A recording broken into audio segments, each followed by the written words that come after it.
and welcome to the pitch competition. First of all, let me remind the rules.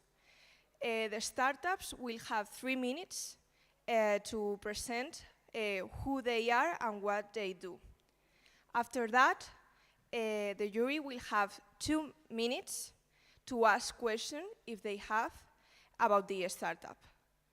Also, I take this opportunity to remind that the jury will have to vote in the specific questionnaire of each vertical, which is on their mail, okay? So, without further delay, let's start with the first startup, who is Genius School. An applause.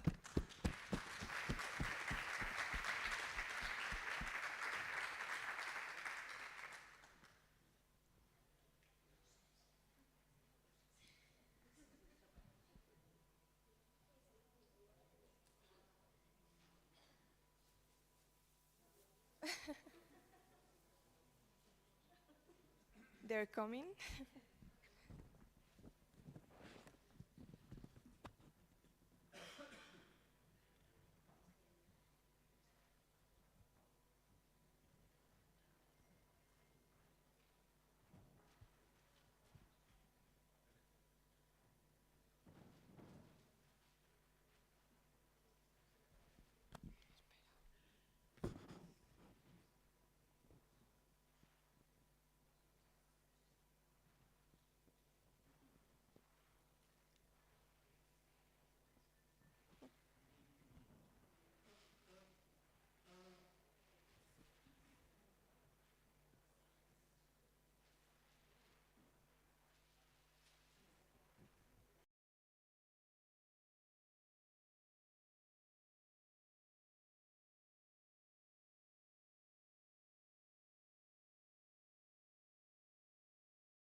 An applause.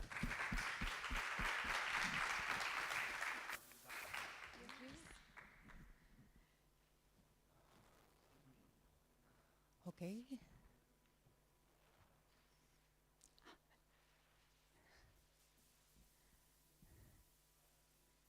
Estoy creando tensión.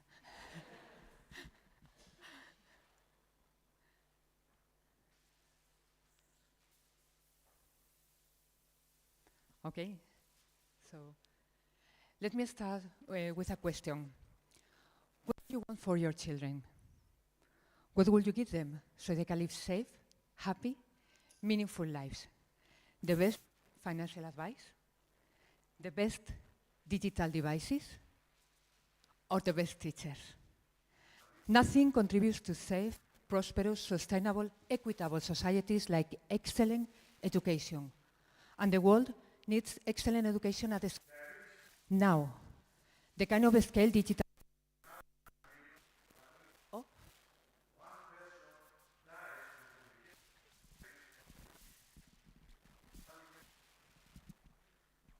Hola. Ahora. The kind of scale digital tools can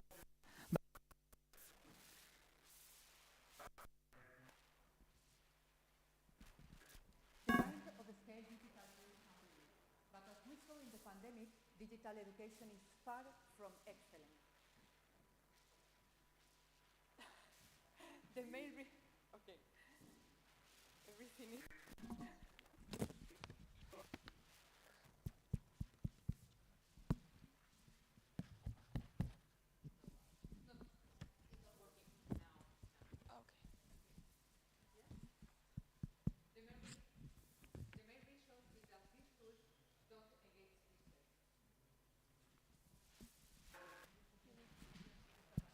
no funciona.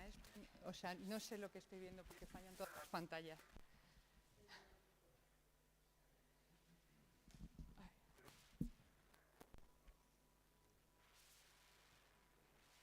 Yo, perdonadme, pero si lo arregláis siempre. Por favor.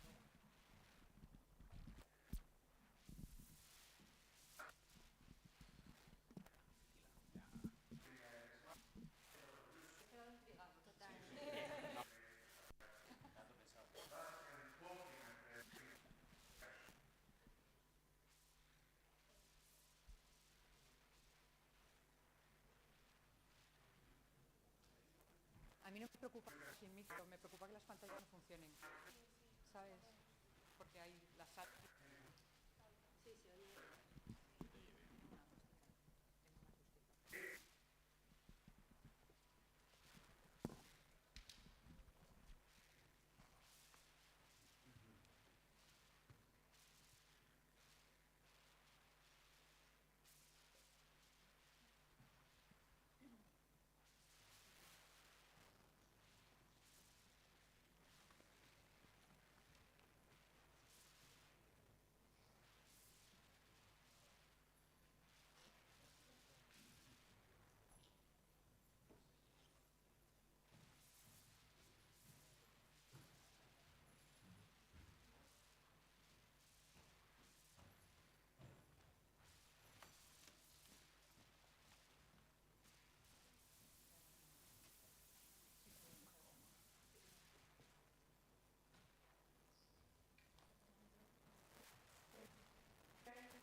Sigue encendido, te lo doy, no sé que entre en el peor momento.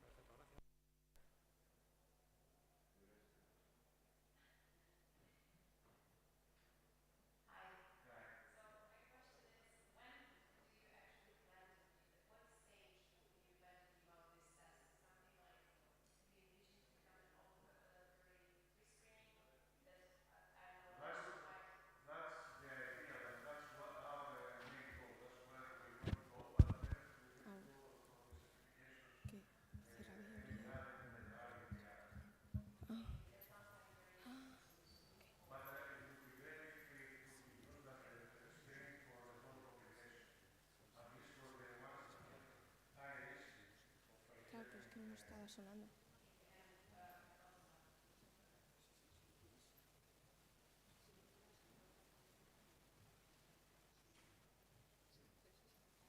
Claro, estaba hablando y se...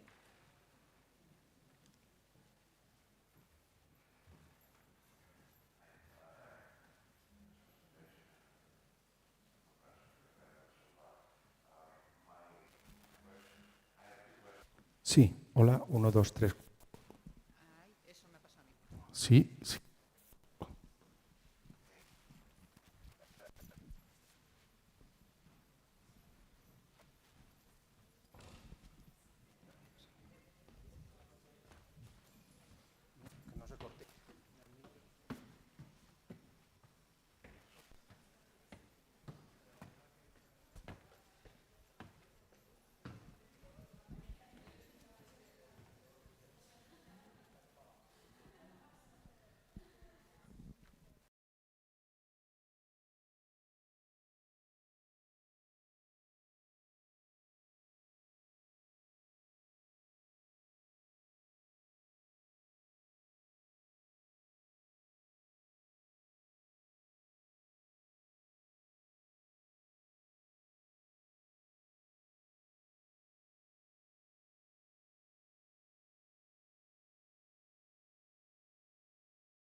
Thank you very much.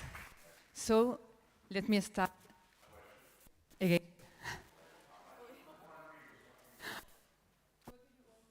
You want? No, no. Se va. De verdad, por hacerlo sin micro, ¿eh?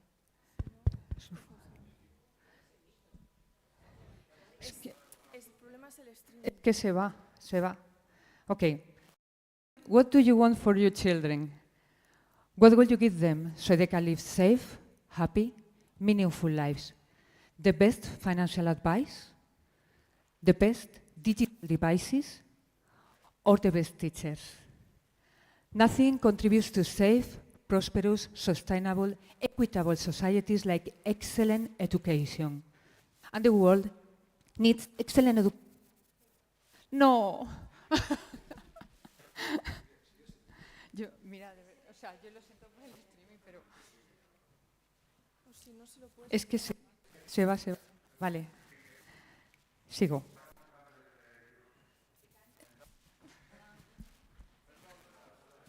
No hay forma. ¿Aquí?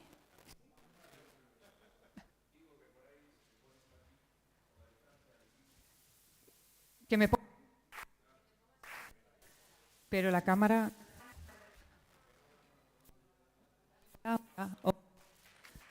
Va y viene. Hola. Estos.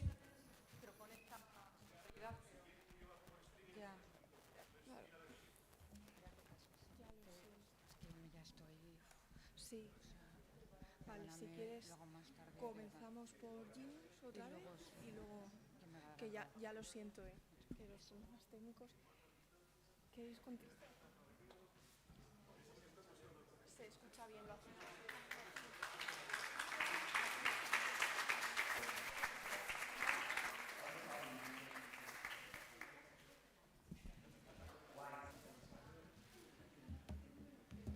Okay, so let's continue with the Genius School. An applause. ¿No se pasa diapositivas?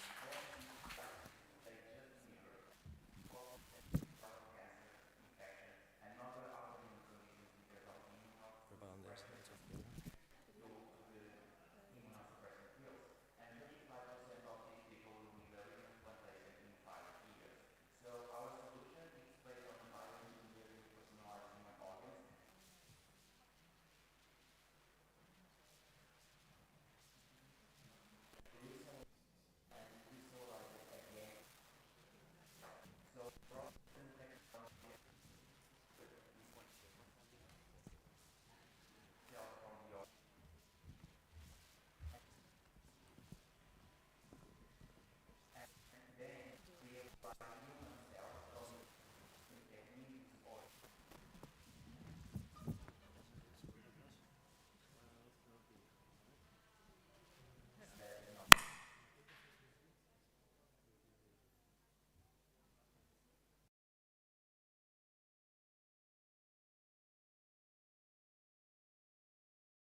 Empezamos.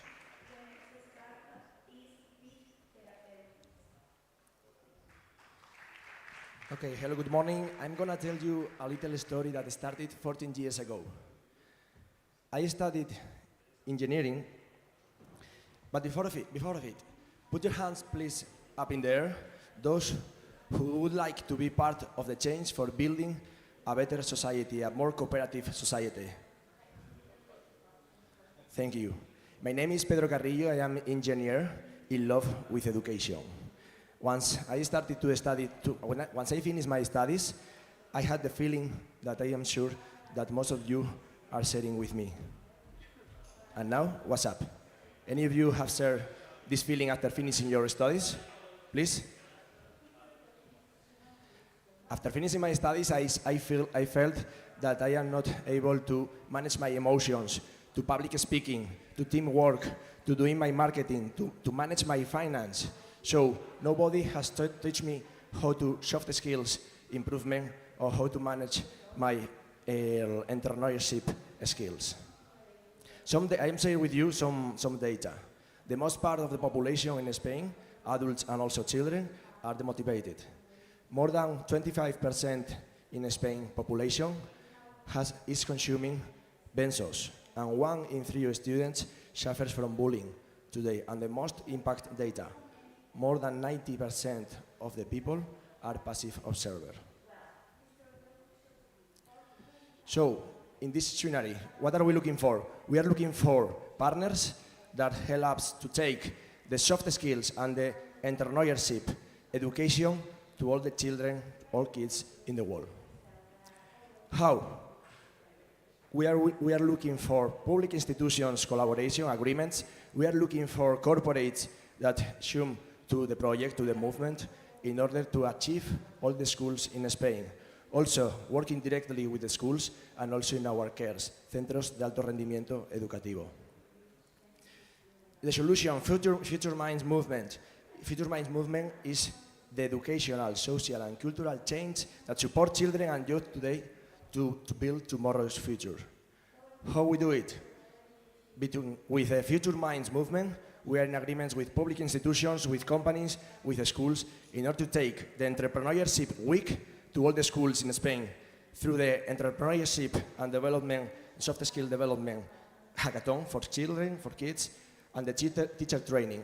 Also, we are celebrating the award, the regional and national awards in Spain, and additionally the Eden Fest with all the children, the educational and entrepreneurship fest in the national territory. So since 2023, for the last year to this year, we have growth more than 400%. This means that we have been working this year with more than 90 schools. We have been working with more than 4,000 children in Spain. We have been collaborating with public institutions like Principado de Asturias, government, the Comunidad de Madrid, Junta de Castilla y León, in order to achieve all the education to every school in Spain. We have been collaborating with a lot of corporates for this purpose, like Renfe, Decathlon, IKEA, Banco Sabadell, and we have appeared this year in more than 40 media. So, we are awarded the last year like the best junior company in Asturias. Finally, we have, sorry.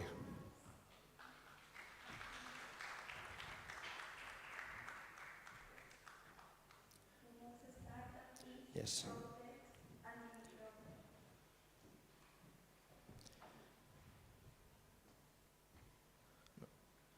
Sorry, because it was not the last update, so I have changed some slide.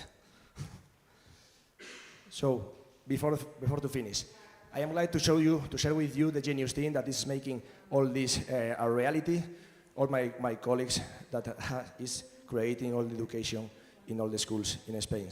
But we are inviting you to join us if you are sharing with us our belief that is entrepreneurship and personal development education today is the greatest social economic engine of a region tomorrow. Thank you very much.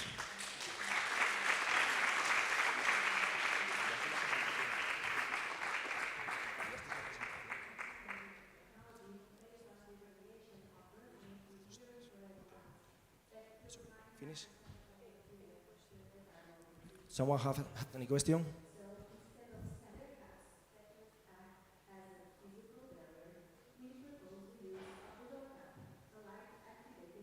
Okay. Thank you very much. Thank you very much to Genius School. And also thank you everybody, because we know we have a lot of technical problems, but I hope they are all solved now. So let's continue with lemons, finally, and a big applause. Very much. Think about this. What do you want for your children? What would you give them so they can live happy, meaningful lives? The best financial advice? The best digital devices? Oh my God, or the best teachers. Nothing contributes to safe, prosperous, sustainable, equitable societies like excellent education. And the world needs excellent education at a scale now. The kind of scale digital tools can bring. But as we saw in the pandemic, digital education is far from excellent. The main reason is that these tools don't engage teachers, and I can't blame them. They are hard to use, complicated, rigid. They tell teachers how to teach, but treat teachers like they were expendable. I am Lula de Leon, CEO and founder of Lemons, the learning platform that unleashes every teacher's potential to change lives. Lemons is created together with teachers and provides them with everything they need in and out of the classroom, in schools and universities. With cutting technologies at the level of the most advanced industries, travel, e-commerce, banking, and the best experience. Lemons has tools for creating and sharing content, communicating and collaborating, evaluating, sharing feedback, and data-driven continuous improving.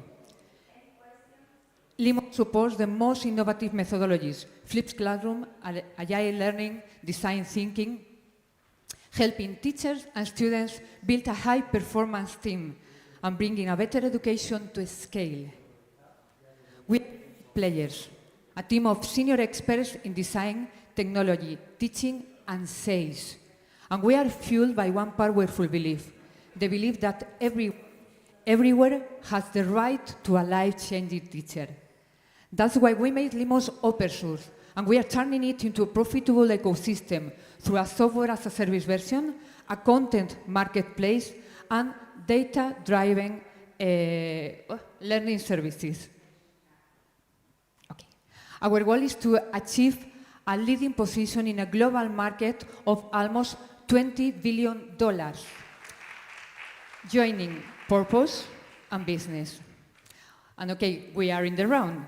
We are raising 1.2 million euros with the amazing people of Swan Lab leading this round. The last ticket is still available, but not for long.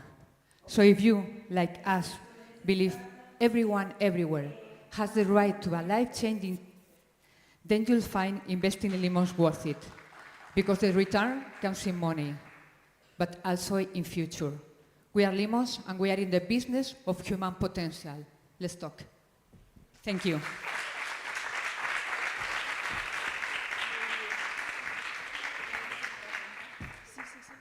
Any question for Lemons? No?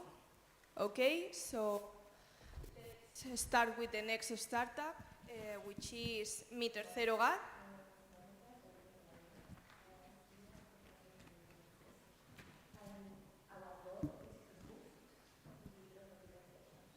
Nobody for Meter Zero Gar? No? Okay. So let's move with the next one, which is Oxinity.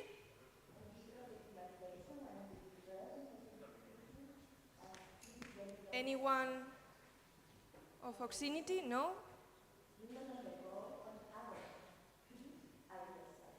Okay.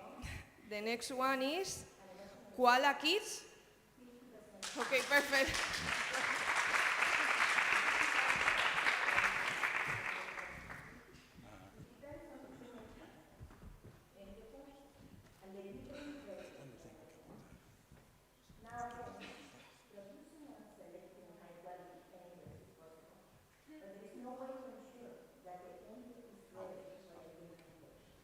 Good morning. Our starter point. Oi, sorry. The transactions are incorrect. There are not transactions. Oh. Oh my God, it's impressive, Dival. It's really necessary. Okay. So, accept this issue. Okay, our starter point was at the school, and it was when we tried to answer this question. Are you sure who is picking up your kids at living time? First contrast was with media, and we realized that it was a necessity. And second contrast with the schools, and we realized that it was a historical problem. Getting in touch with the schools, we took a very important conclusion. Who are the parts which are taking part in these kind of transactions? Families. Parents and parents may not be the same as their kids, therefore they have to ask for grandparents or other people to pick up their children. Nowadays, we can affirm that each kid has an average of 7 different pickers per year. Teachers, they must remember, last minute changes, WhatsApp calls, different family circumstances as broken ups. And finally, schools. Schools that have the ISO 9001 are not registering these kind of transactions along the year. Our goal was to unify these different factors in a way as simple as possible, making this process more effective, easier, and safer. Therefore, we created an application which ensures with an only click when, where, and by whom your kids are picked up. Testing this with the market, we realized that the way to unify these different factors was valid for several different other functionalities. At that moment, we noticed that Koala had born as a method of work.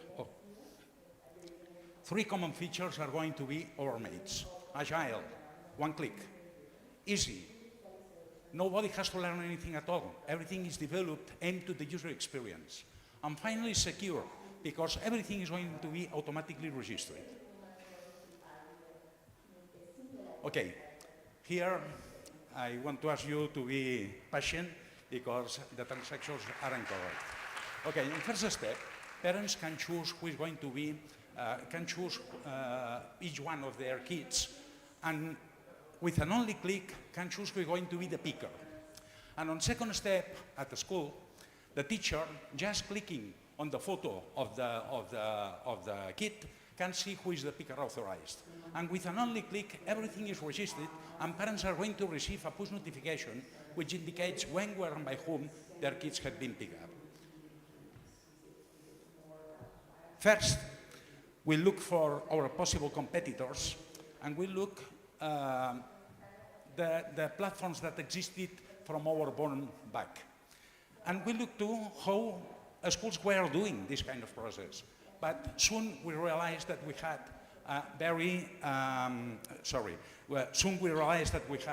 a special blue ocean. In fact, our differential blue has allowed us to interoperate with the different platforms that existed in the market. We have registered our trademark in Europe and Latin. We have obtained 2 registered community designs, and we have our copyright in front of a notary. Segments and rates have been established according to the number of users of each center. Our service obtainable market exceeds 350 million between Europe and Latin. Our sales channels will progressively change from an organic channel to distributors. Sorry, I finished this one just to distributors and the integrated platforms. Preeminence in 2027. I'm sorry because the time to show the transitions haven't worked correctly, and so I have delayed a little. Okay, thank you very much.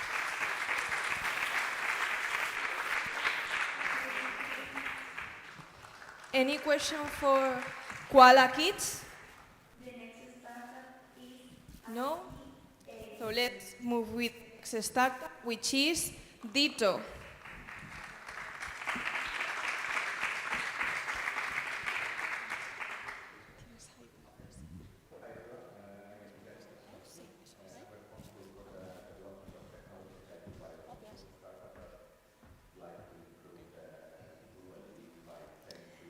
So, good morning. Today, I'll present you with a solution to a serious global problem with repercussions on society. I'm referring to the overuse of screens by young children. Look familiar? Scientists are warning us of the consequences, not only now when they're children, but as they grow up and their cognitive development is affected. Parents are aware of this problem, but they can't easily find a solution. Here's where Ditto comes in, an audio-only platform for children from 0 to 9 years old. We entertain children and enhance their cognitive development through audio. Kids love listening to stories, and listening without screens has scientifically proven educational benefits. In Ditto, we have originally produced podcasts, music, and audiobooks written and produced by professionals. Our users love what we produce, and we have an average rate of repetition for some audios of 18 times per user. This year, we launched in Spain, and we plan to move into 11 other countries. That's a potential market of 45 families. Thanks to the digital production process, we can easily produce our audios in local languages, and we can scale our business by increasing our age range to 12 years old. Our business model is B2B and B2B2C, with a B2C option as well, offering subscriptions to parents.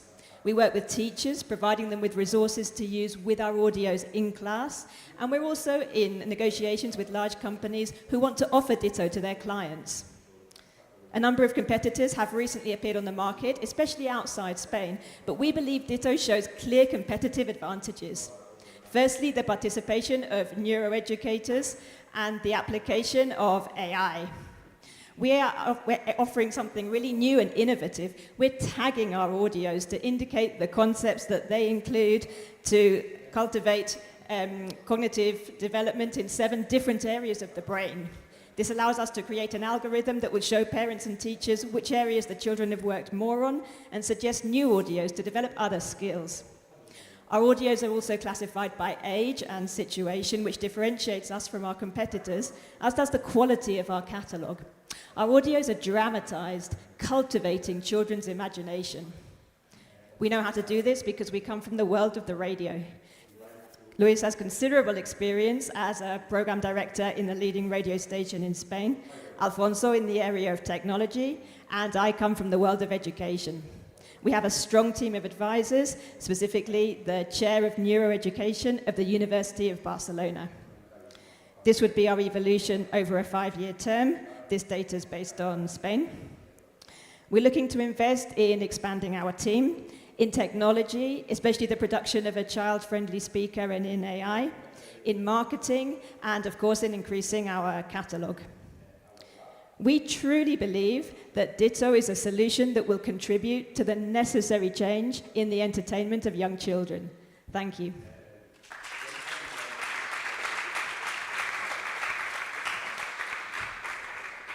Okay, so any question for Ditto?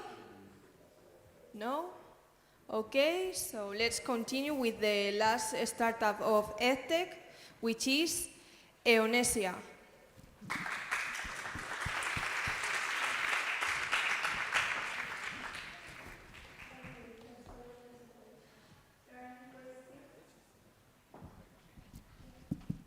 Okay, let's start from the beginning and make a picture in our minds about a student in a school. Perhaps it's like this? Okay, we have a lot of under-motivated people in our schools. Why? Because there are a lot of emerging technologies, but we don't use them. Since the pandemic, it started to be a lot of digital native content for the school, but still we have professional lacking tools, especially tools that capture the interest and the motivation of students. So, what can we do about this? Our proposal, virtual reality environments made in 3D, where you can get in and learn while playing. Using virtual reality for the environments to make them easy, gamification for the dynamics, we can put them quizzes, questions, answers, passwords, like escape room dynamics, and you can get a report out of it. We can see how you behave inside of it, how you are evolving throughout the course, and we can identify your flat points to work on them. This is a very good market for this. In fact, we can focus on the right side, and in the right side, there are 2 main technologies that are evolving very quickly: AR, VR, and AI. So we want to focus in the 2 of them to make our product. Of course, there are other companies going into this market, but we want to focus in 2 points to make our product better. Neuroscience, where we can make people learn more easily and to work on their soft skills, very important. And the other side, we want to be very accessible, compatible with any LMS. In case you have a platform, we can fit on it. You don't have to go to any new platform. Everything easy for you. These are some of our clients in case you want to check them. And we are working with them with this business model.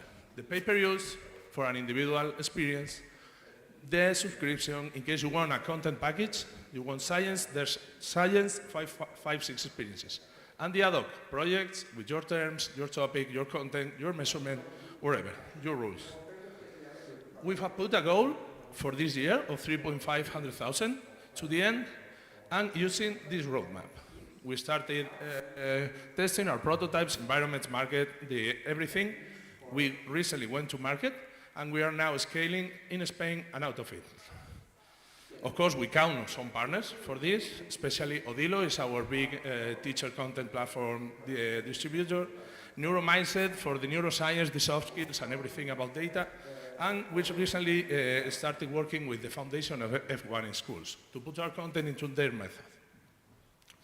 This couldn't be possible without this group of founders, of course. If you want to talk to us, we are in the EdTech section, and especially, okay, and a group of advisors that no one will know. So, okay, it's okay. Okay, and this group of advisors, in case we want a specific opinion, we want a specialized knowledge, okay, we can count on them. People from the world of the enterprise and of the world of universities, okay? So, this is our proposal. We can discuss it to anyone that is interested. And thank you very much for listening to me. In case you have any question, I'm here to answer it. Thanks.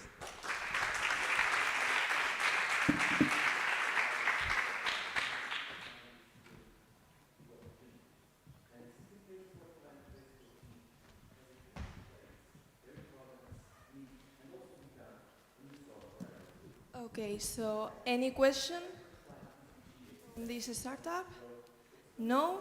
Okay, so let's move on to the next vertical and remind the judge that they have to vote in EdTech. And above, I want to apologize, especially to the Genius Kids team. So they have a lot of technical problems and it's not their fault. So, continue with the next startup, which is WDCA Studio. Is anyone from W?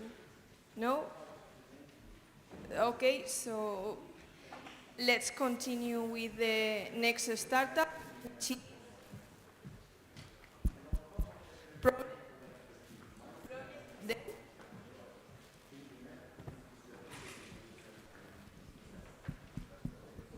Hola.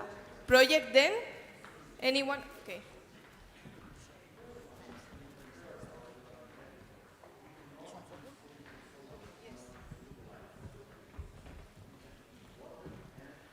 Hello everyone, my name is Thomas and I am the founder of Project. Fake news and media concentration are real threats to democracy. Current solutions focus on AI and algorithmic methods to determine whether something is real or fake. However, our solution is based on one simple observation. Take a look at these 2 pictures. Alone, they can show you no information to decide for the validity of what they claim to show. However, if we add small pieces of information, then you can immediately decide whether it is real or fake. However, some of you may think, is this enough to help in the combat against fake news? Major tech giants have decided that it is. So they formed a coalition and they standardized this process.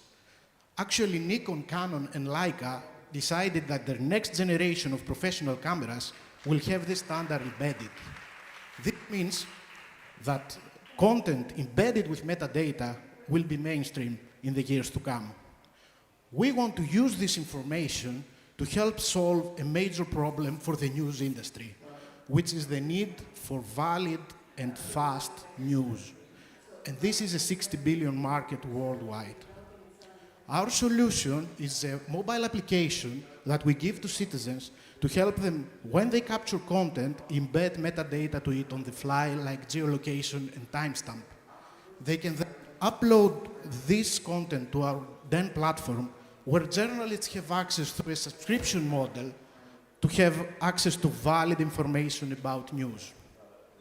You can think of it like Associated Press or Reuters, but our source of information is citizens instead of journalists. Now, there are a lot of advantages for our solution, but I cannot emphasize enough on how important it is that it is AI resistant. Our team is composed by me, my partner Athanasios, who is a front-end developer, our CTO Apostolos, who is the former CTO of Skooks, and Achilleas, who is our domain expert. We have an advisor from the Aristotle University of Thessaloniki and Anthology Ventures as our partner. We have won some awards. We have won a grant from Google for our social impact. And we have established some collaborations with major journalistic associations in Greece. We are currently ending our MVP, and we are raising our first round where we already have committed investors. Now, I close my presentation with this phrase from Aeschylus, but instead I will close with a phrase that a senior blockchain developer told me about Project DEN. Either you will make it, or someone else will make it, or the world will never be a better place. Thank you.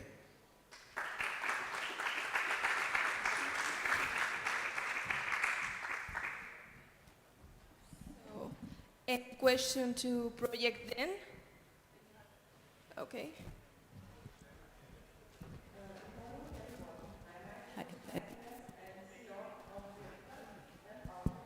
Yeah.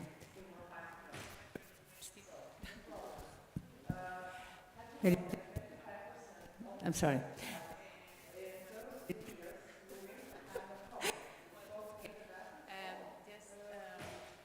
Do you have any limitation on the number of news that you can collect from the public? Because when for information coming from anyone in the world, I mean, how do you make it not to collapse?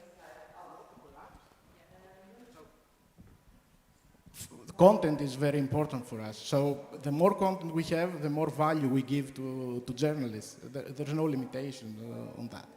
But we already are in collaboration with the Center of Research and Technology in Greece to have some AI methods to determine the best material for the platform. So we can, scrutinize the whole material and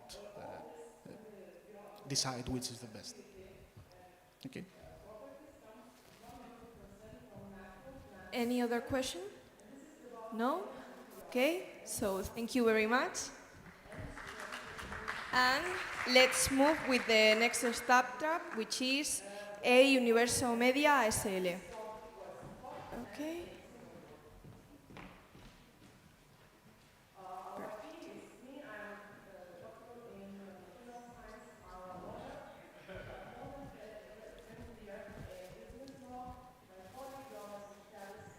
Young people are always hooked on smartphones. They don't listen, they don't pay attention, they don't inform themselves, or maybe it's us who don't understand their language and their codes.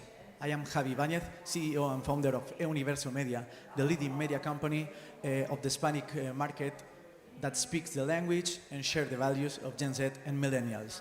And forgive me, because this presentation is not the English one. I don't know which one is, but I'm going to try to do with this one. So, in Spain, there are 28 million people who daily inform themselves, learn, and the vast majority are Gen Z and millennial. They use the information, they use social media and digital media for information. That creates an opportunity, but this is not the presentation, that creates a problem both for users who have a negative impact to networks such as low self-esteem, FOMO, anxiety, depression, for advertisers who fail to connect with them. They understand their code, they don't speak language of the internet. But also, they bring us an opportunity. It can be seen with the trend of recent years that show that investment in digital advertising has already doubled the investment in television. I'm gonna try. Yeah, to lead this new paradigm at E, we know the audience, we know we know the language, we know the algorithm, we know how to do. Community we have, because we are more than 8.5 million followers with an reach of 35 million people every month and a history of 4 billion people, 4 billion video views. I go to the end. We know our public, the impact is good, but that's we work with. They trust on us because of our work, our quality, and our vital results. Sorry for the sound. I go to the end. There are success models such as Brut. In fact, they've already raised 150, and we can expand in countries where we already are present. For the states, we are looking for a pre-seed round of 250K to in department marketing, in department communication, and equipment and marketing. And I have to finish. Thank you. If we need more information, we talk later. Thank you.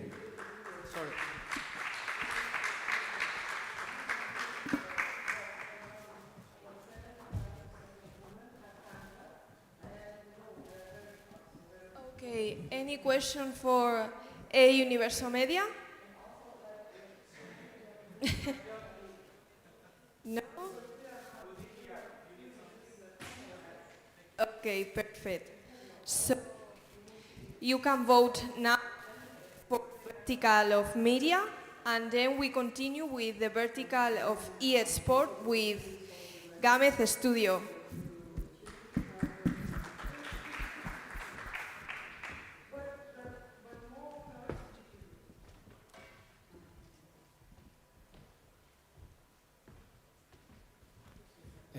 Buenos días. Speak in Spanish because my English is not. Sorry for that.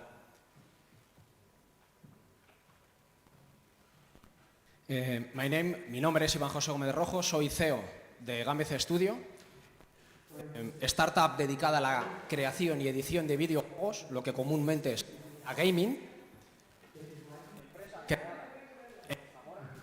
con talento de Zamora y para generar economía circular en la región que denominamos Esperanzada.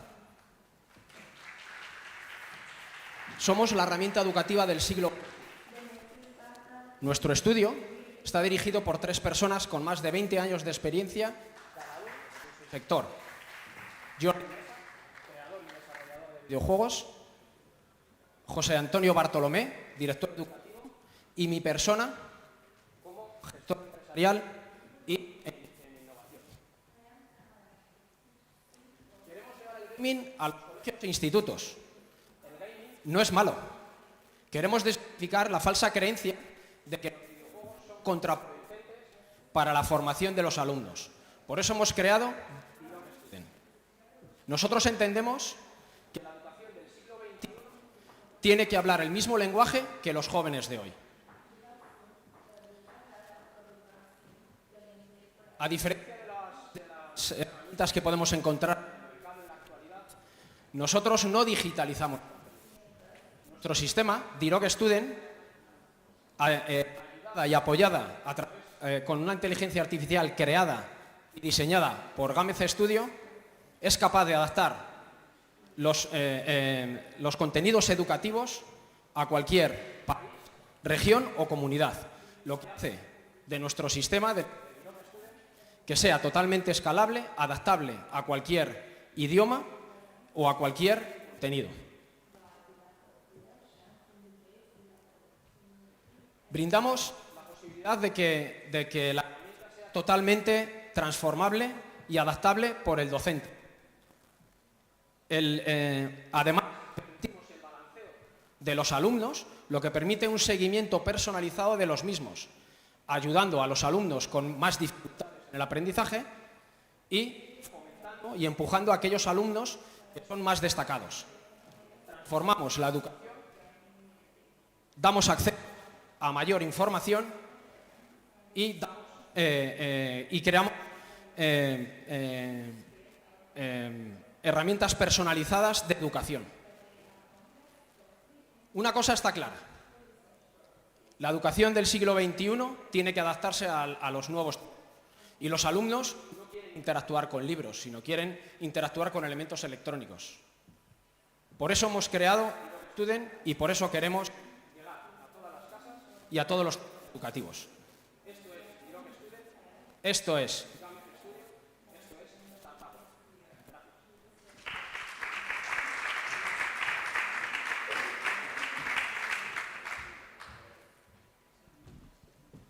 Thank you very much. And anyone have any question for Gameth Studio?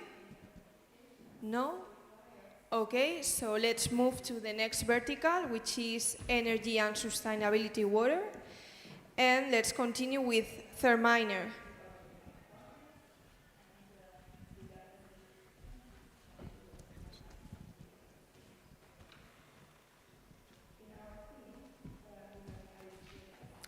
Hello everyone, my name is Gonzalo Garcia, I'm the CEO and co-founder of Therminer, and today I'd like to surprise you.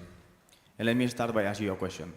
Do you think that cooling and heating are opposite or complementary? Well, something that is really surprising us every day are new technologies such as ChatGPT. But I'll tell you the truth of why these technologies work, the real heart and brain of these technologies. And data centers are consuming. And you know the best? Energy is consumed just for cooling purposes. I'll tell you, in data centers are releasing a lot of heat. Heat that, by the way, did you know that is the largest energy end use? You heard me right. Heating is the largest energy end use, way more than transportation or electricity, than together only account for the. At Therminer, we saw one opportunity. Why don't we leverage the heat released by data centers to power the heat demand? And that's exactly what we're doing. Through our liquid cooling technology, what we're doing first is reducing 95%. But on top of that, we're able to recover 90% of the energy consumed by the servers, transformed into heat. How do we do it? Well, placing the servers in the point of the heat consumption.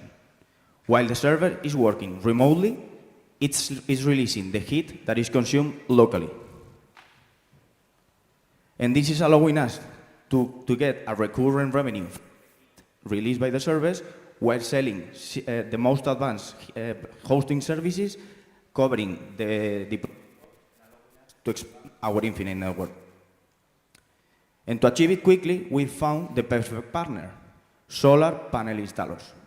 They install our systems together with their solar panels, covering the heating needs of the customers while we feed our systems with the perfect energy, clean energy.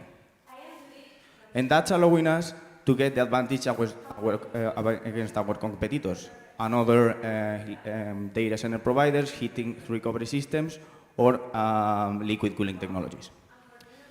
And after only 2 years being alive, we've achieved continuous growth, and after financing ourselves, now we are looking to expand operations into big data centers. This is achieved after more than 11 years together of complementary experience in different businesses. Now we're happy to share this experience with 6 team members, and we have 3 advisors from corporates that are helping us to achieve our goals. And our mission, it's clear. Make an efficient and circular use of energy, and we are taking the right steps to achieve it. Now it's your turn. Will you help us? Thank you.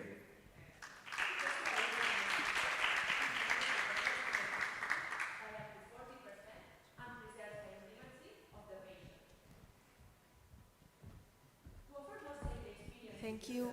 Anyone has any question for Therminer? Yes.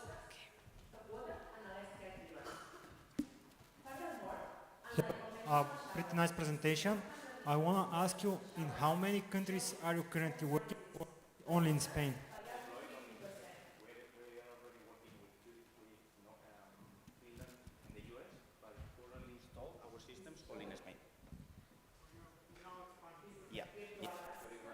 Colder country.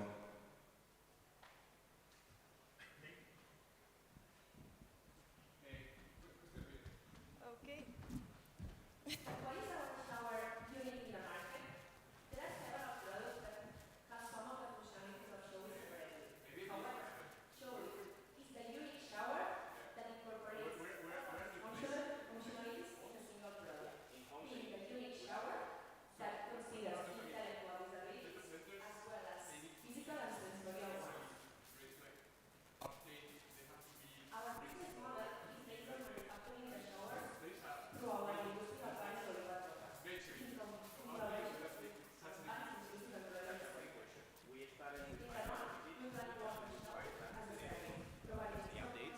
Now we found a different kind of customers that is really our perfect customers that are AI customers. Like for instance, let's say a technological center, they are running a super, let's say, technical and long computation algorithm, and for them the most important thing is the computation. It's done. It can take like up to maybe 1 month or 3 months, but for them the most important thing is not to be like 100% available and have the availability of a, let's say, tier 4 data center.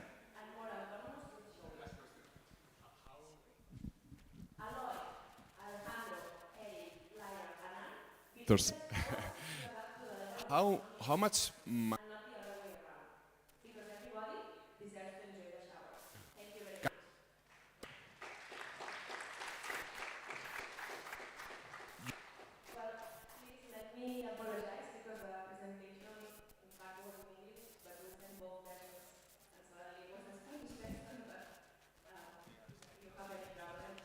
Spending around.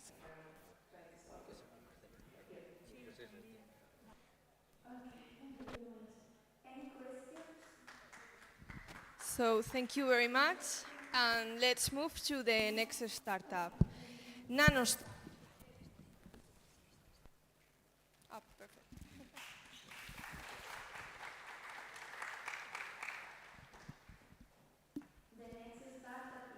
Okay, hi everyone. We are Nanostim. So related with the energy sector, there is a expanding sector that is growing a lot in the next years, but there are some problems that they have to solve that could be solved thanks to nanotechnology. They're at a very, very small level. So these kind of problems are like, for example, in electrodes that works in batteries, capacitors, and fuel cells that they normally use expensive metals or elements like platinum or iridium. And it's very important to improve new coatings. Thank you. It's very important to improve new coatings that use less amounts of this expensive element, or to develop new coatings that improve the efficiency and enhance the activity, for example. So there are a lot of different companies in the world that work synthesizing nanoparticles and surface coating, but they normally use chemical waste. So it entails a series of limitations, such as the presence of impurities in the surface is difficult to control the particle size and the composition, and they normally use chemical reactants and solvents that generate a lot of residues to the environment. So this is why in Nanostim we present a new methodology, a physical methodology to synthesize nanoparticles with a very, very high purity without generating any residue in the process and without generating any impurities in the surface of nanoparticles, because we don't use any chemical reactant or any solvents in the process. So, as I mentioned, we can use this kind of technology in the energy sector to improve electrodes that are used in in fuel cells, capacitors, and batteries, but also in the power of our technologies, the scalability to other sectors like aerospace technology, nanomedicine, or even in water treatment to development the new sensors. So the market is huge. Looking to this data, maybe you can be thinking that the market that NanoStream can afford is small, but you have to think that we are focused in highest value application where this kind of technology and coating is very, very interesting. So our business model is simple because we sell nanoparticles. Our team is based off different profiles with a strong background in nanotechnology, physics, and chemistry, and we have other profiles too with a lot of experience in startup growth, business development, and investment. So thank you very much for your attention, and I hope we can talk during the Congress. So thank you very much.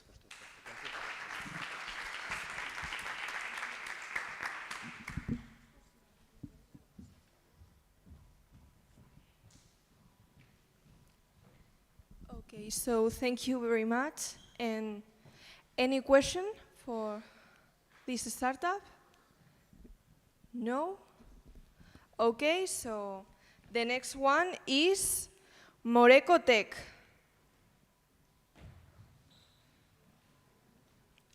Anyone from Moreco Tech? No? Okay, so the next one is Koshow Room. No? Are you? Okay. And from Lighthouse Feed? Okay, perfect. So an applause for Lighthouse Feed. Hi. Thank you. I have only 3 minutes to show you how we change the life of the e-commerce managers, right? So what is Lighthouse Feed? Lighthouse Feed is the multi-channel tool for e-commerce that provides analytics from sales and competitors in a simple ways. And thanks for that analytics, the e-commerce can optimize their marketing strategy and make better decisions. So what's the problem that we find? We find that the e-commerce doesn't know how to optimize that feed in multiple channels. Each channels, so Amazon, Miravia, Google, has to be managed individually. They don't have a method to find the competitor price quickly, and they don't know how to calculate the profit margin or don't have the time to do it. So it resumed in only one thing, that the e-commerce manager don't have time to learn or manage some things. So what we do? We make an automatic corrections and rules for feed automation. So we change the feed one time, and you can put it in many channels. We make an easy connection to marketplace or listing ads. We can update competitors' prices for each product every day. And we give an analysis of sales of each product by channel. So, in resume, we save time, we have more knowledge of the business, they make better decisions, so the e-commerce is more profitability. What's our business model? We charge a monthly fee that depends on the number of the products in the feed and the connection that you have on different marketplaces. And we also offer different services like mentoring, training, or dedicated account manager. So what's the traction right now? In 2020, a digital agency, Geotelecom, detected a need in the e-commerce, so they create an internal tool. We created the first MVP in 2021 with more than 100 e-commerce. In 2022, we complete the tool, and we have more than 180 e-commerce. And in 2023, we have our own commercial strategy, so it becomes an individual company. That's the last point about the team. In the middle, you have Jorge Arias. He's the founder and CEO. He has more than 50 years of experience on managing in PPC, and he's the CEO of Geotelecom and a partner of Google. Guillermo San Martin is the CTO, and they have more than 5 years of experience working with marketplace and e-commerce. And the ugly man right here is me, and is the business development manager and the ex-founder of Pullets Lab, and I have more than 5 years experience in marketing and sales in digital business. Oh, that's right. I'm in the L zone, so if you want to talk, I will see you around. Thank you.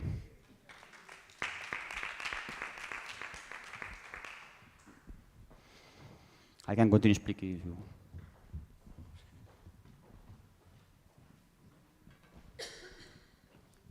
Okay, so any question? Okay, one question. Okay, of course. Thank you. Thank you. Great, so the next startup is Izurum Technology SL. Anyone from, okay. And from Subcargo? Okay, perfect.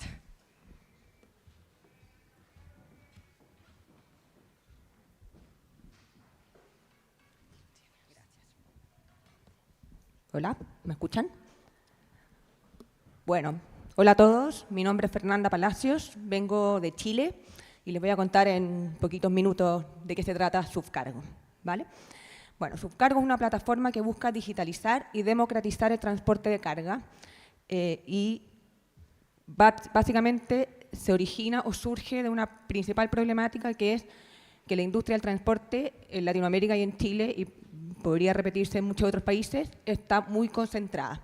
¿Qué es esto? Que básicamente el 9% de las empresas de transporte se adjudican más del 65% de la facturación de transacciones de transporte y el restante 30-35% lo hacen más de 200.000 pymes en el caso de Chile y obviamente este número crece enormemente en el resto de los países, ¿ya?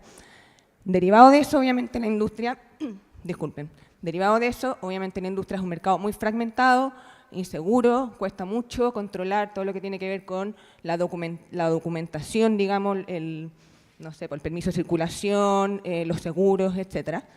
Es muy difícil concretar todo lo que es la logística inversa del retorno de los camiones o del transporte que regresa vacío y finalmente es una de las industrias menos digitalizadas, ¿ya?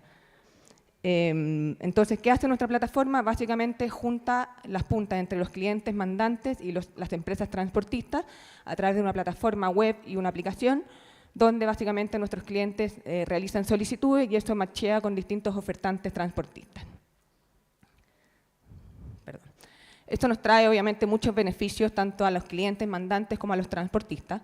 Permite obviamente una mejor oferta, mejores precios, viajes de retornos, viajes consolidados, todo lo que es línea de crédito y financiamiento, permite a los clientes facturarle a una sola empresa y no a múltiples transportistas, obviamente digitaliza todo el proceso y la trazabilidad y la parametrización, ¿ya? Y por el lado transportista también hay muchísimos beneficios como el pronto pago, financiamiento, la documentación digital y obviamente todo lo que implica la digitalización en una industria, como les comentaba, muy poco digitalizada. Esto nos permite, que es lo que más me gusta a mí, enfocarnos en una propuesta de valor triple impacto, ¿ya? Porque resuelve temas económicos, como les comentaba, del medio ambiente, porque el tema del retorno vacío lo optimizamos y obviamente eso reduce la huella de carbono, y social en torno a no solo lo que implica, digamos, el impacto en beneficios, alianzas para el transportista, sino que a todo el ecosistema de los camioneros o los que conducen los camiones. ¿Cómo es el modelo de negocio nuestro? El core del negocio es un fee transaccional, obviamente por el transporte de cada carga, lo cual deriva en negocios secundarios relacionados con el pago anticipado, con marketplace, anticipo a los transportistas, comisión por los seguros a los clientes y todo lo que tiene que ver con la reportería, etc. Nosotros estamos en Chile y en Perú y estamos prontos a lanzarnos en Colombia, México y Panamá. Hemos tenido una atracción bastante positiva, tanto en crecimiento de clientes, camiones y facturación. Esperamos terminar este año 2023 con facturación cercana a los $20 millones y tenemos múltiples clientes que nos permiten justamente, nos han permitido ir creciendo en la apertura de estos nuevos países que les comentaba, porque ellos mismos nos solicitan abrir donde ellos tienen otras franquicias. Nuestro equipo, esta es la plana gerencial con bastante experiencia, pero lo más importante para mí es el equipo que hay detrás, que hace que todo esto funcione y nos ha permitido extendernos obviamente a Perú. En Perú también tenemos un equipo importante y próximamente crecer en los otros países. Muchas gracias. Esto es Subcargo.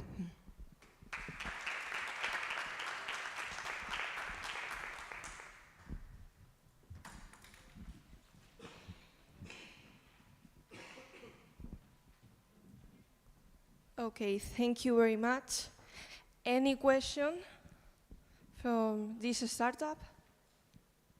No? Okay, so let's move with the next vertical, which is telecommunication, and say hello to Revio.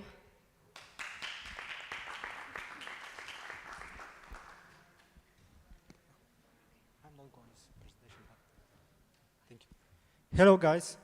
Before starting, I want to ask you several questions. How many of you are actually using phones on a daily basis? Do you use it? And are you buying different types of your furniture or your clothes from e-commerce stores? So basically, that is the reasons that we create Review. Our main idea is to look about the problems that e-commerce has with the high cost of attracting new customers, low conversion rate, and all the problems that our partners for White House actually mentioned, and to bring them with the communication with the customers and the stores between startups and everything by combining them with WhatsApp. The main idea of Review is to creating a high conversations engagement between the customers and their stores that they love by using startup review connection and AI automatization of the products that they have and collecting the reviews that they have. Our main goal is in the next 3 to 5 years to have the fully integrated chatbot that is providing customers with the chance to communicate with their stores by WhatsApp, Viber, and to automate the whole process so you have less abandoned cart and you are more or less connected with the community of your stores. The main idea here is that we are helping to e-commerce stores to build partnership with their customers, provide them with an easy way to get coupon codes and actually to have a more humanized way of communication. The real problem is that more or less all the companies out there that are e-commerce stores, they are using emails to communicate with their customers, or actually they're using more or less their chatbots. So our main idea is to connect the customers and the guys by using WhatsApp, and with doing that, we are helping our stores actually that we have currently in our platform to 4x their ROAS and their revenue by collecting more review and have less abandoned carts. So thank you very much, guys.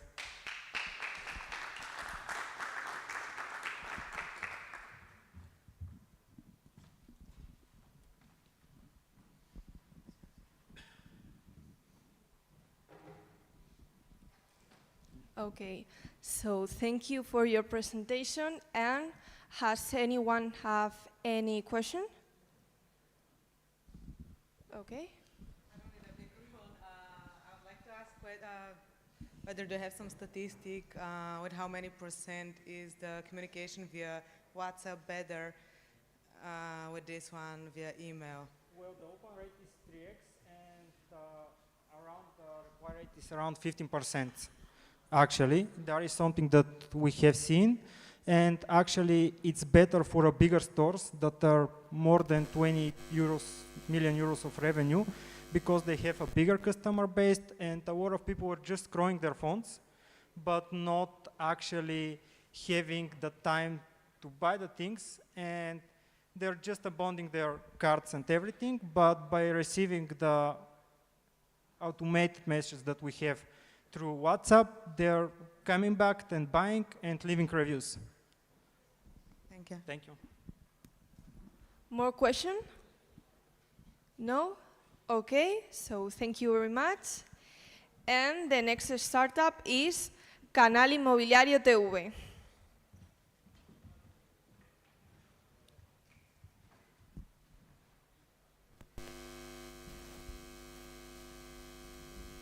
Hola, hola. Hola, ¿cómo les va? Mi nombre es Daniel Dinardo del canal inmobiliario.tv. Esa es nuestra página web. Nosotros tenemos inmobiliario, el sector inmobiliario combinado con la televisión y la radio. Y todo combinado a su vez con el QR. Y esto hace una interacción entre todas las inmobiliarias que están asociadas a nosotros para justamente llegar con toda la información. Los invito al video porque dura 3 minutos.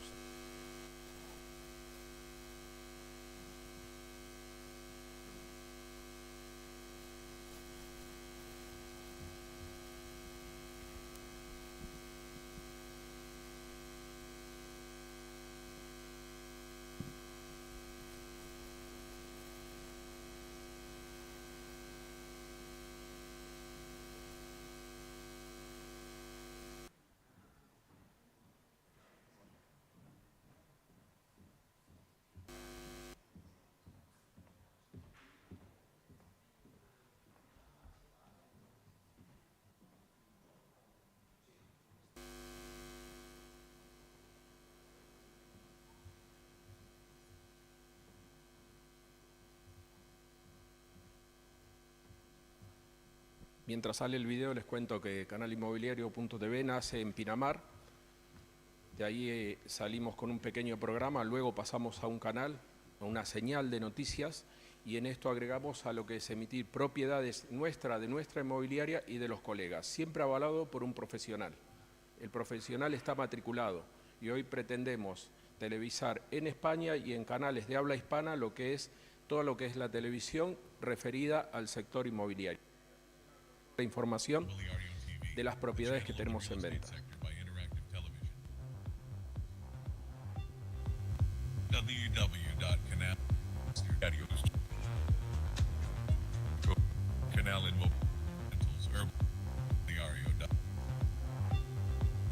www.canalinmobiliario.tv properties and products, rural and industry. Appraisals and reports, sales, rentals, urban sector, tourism. Canal Inmobiliario TV. Canal Inmobiliario TV, the real estate news channel.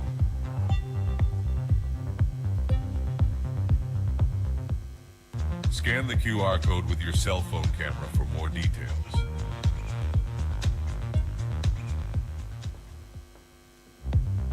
If you are a producer of contents related to the real estate sector, broadcast your program, conference, lecture, or TV material through our signal. Join the Inmobiliario TV channel. Scan the QR code with your cell phone camera for more details.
Website www.canalinmobiliario.tv.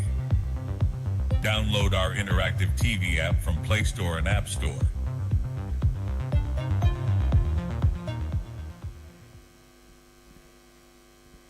Gracias.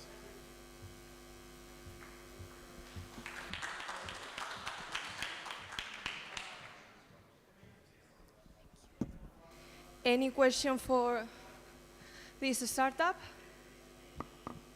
Okay. No?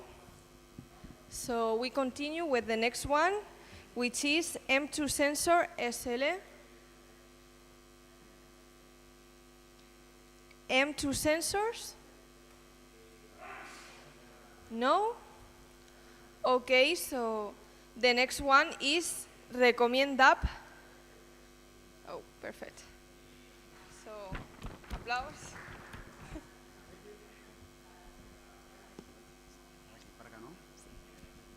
Hello, everyone. My name is Pedro, and I'm the CTO of Recommend App, where we make word of mouth digital.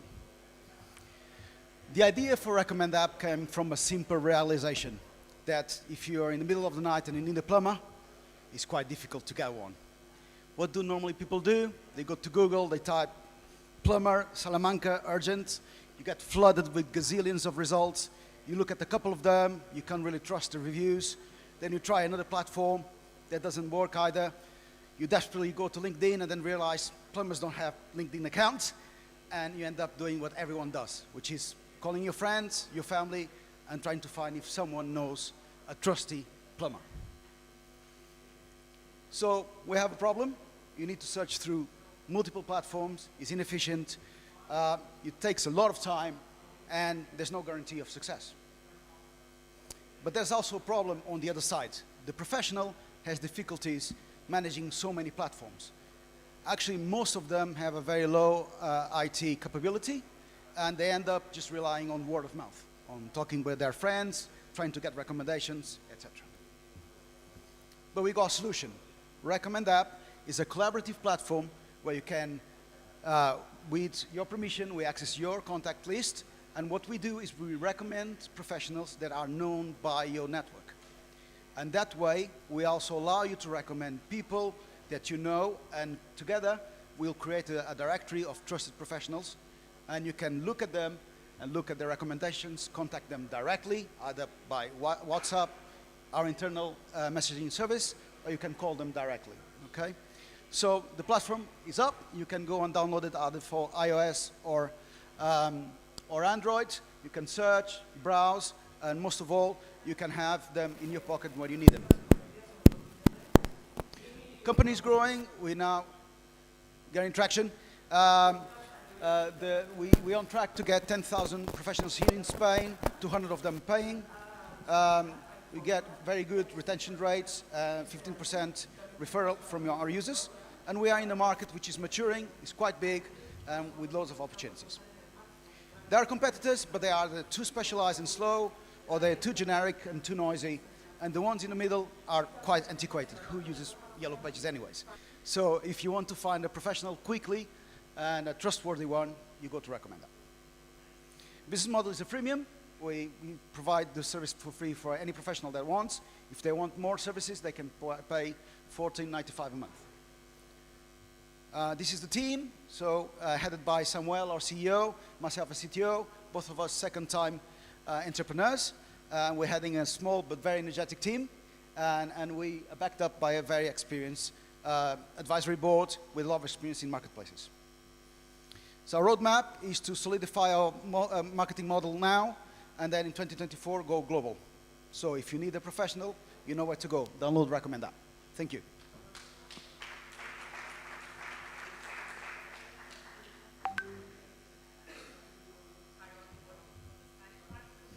At the moment, yes.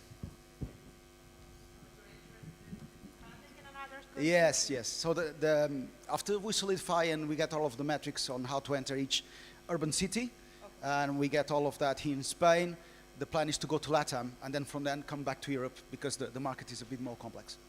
Okay, perfect. Yeah? There's a microphone there if you want to use it. Yeah, thank you for the presentation. You said that with our permission, you enter in our contact list. Yes. So that you can get the information about our.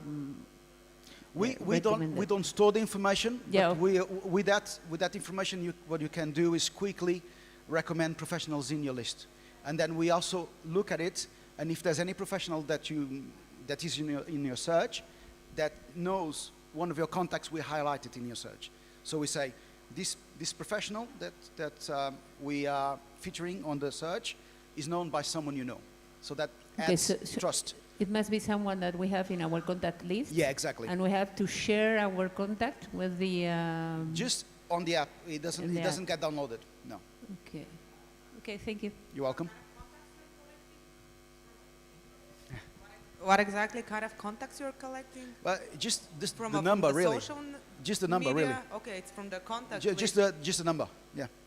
And we use your mobile number also to log in and everything else. So that's the main way of identifying. But that's legal to do it depending on the GDPR in Europe. But it's for my number. If you're taking a number from a specialist, how you're taking his permission? It's legal because we're not storing and not using anything else. We only use it for when we do the search. If we find a professional that is known to your contact list, we highlight it only to you. We don't do anything else. Got it. Yeah? Okay, So if you search for a plumber and one of your friends knows him, we will highlight it at the top. Got it. Thank you very much. You're welcome. And good luck. Thank you. Yes?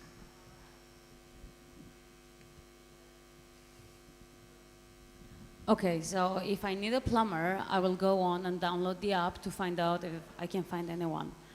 But my friends will not have the need of having had the application on their phone to have in advance, for you to have had the ability to collect those phone numbers. So what is your strategy to acquire everyone to have that app on their phone so that you can actually have a full or complete or remotely realistic database? Well, the tactic is to make it really easy for you to recommend professionals. So as soon as you come into the platform, you need to recommend someone, okay?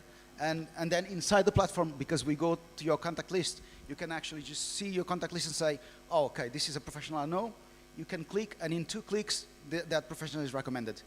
And if your friends then download the app, they will see those professionals that you have recommended as well. Yeah? So it's a network effect. Yeah? And what are your acquisition strategy? Your acquisition strategy. The acquisition strategy. Well, we're now acquiring professionals. That's the side of the market that we filling up and is the one that is paying. But then automatically, because the professionals need recommendations, they bring the regular users as well. So because the easiest way to get the recommendation and do it is through the app, people just download the app and they get it. So that's the way we do it. Thank you. So thank you very much. And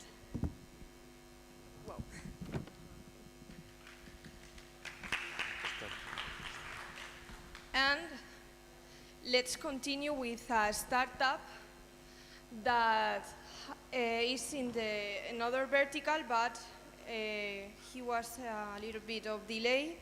Is here anyone of WDCA studio? No? Anyone? Okay.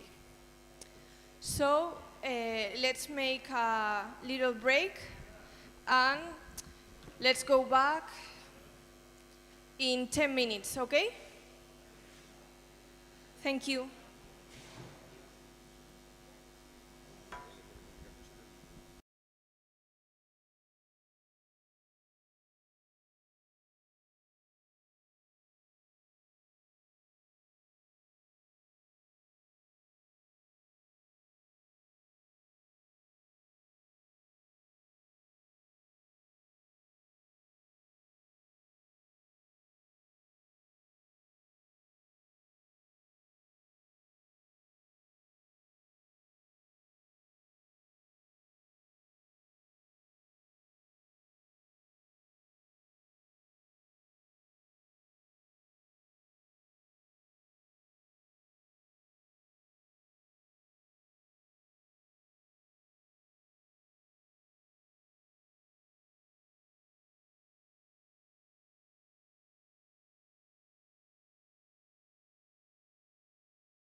Hello to everyone. My name is Juan Carlos Marin, and I'm the founder of the company.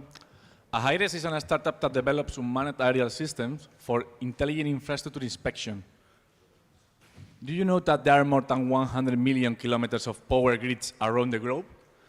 This huge infrastructure needs to be inspected recurrently in order to avoid breakdowns and power cuts. But why we don't see any drones inspecting this infrastructure actually? Because the short answer is today they are not effective and they are not efficient and cost effective. So, however, this market is a growing market and is surpassing the $2 billion in 2021 with a growth rate of more than 50% today. In addition, the end users are still in an early adoption phase, so the real market is much larger than it is today. For us, we are estimating our potential market in more than 100 million in just 5 years.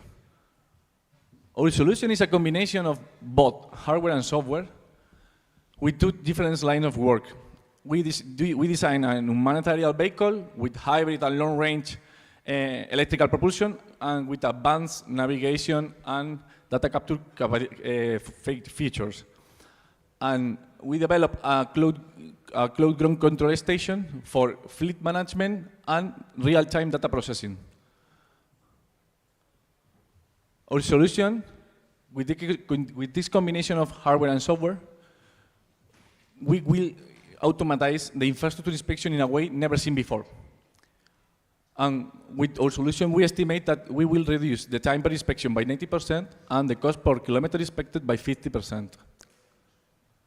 Our business model is a B2B model for industrial companies, and our revenue model is currently a traditional one, but we will be introducing in long term a drone as a service model where you will pay just for the flight time.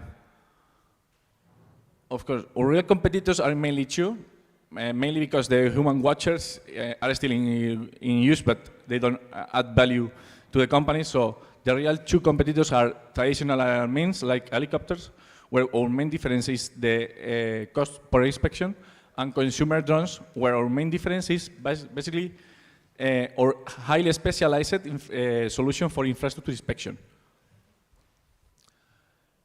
Our team is grouped in three main areas: business, led by me; technology development, led by Antonio and the rest of the team; and legal compliance, led by Olaya. We are at this moment 7 engineers working and still growing, and we count also with a highly specialized advisors in the drone market. This is all. Thank you so much for your time.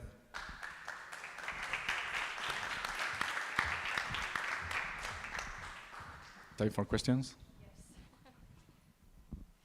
Any question for Aires? Okay, no? So let's move to the next vertical, travel and tourism. And let's give a big applause to My Smart Beach.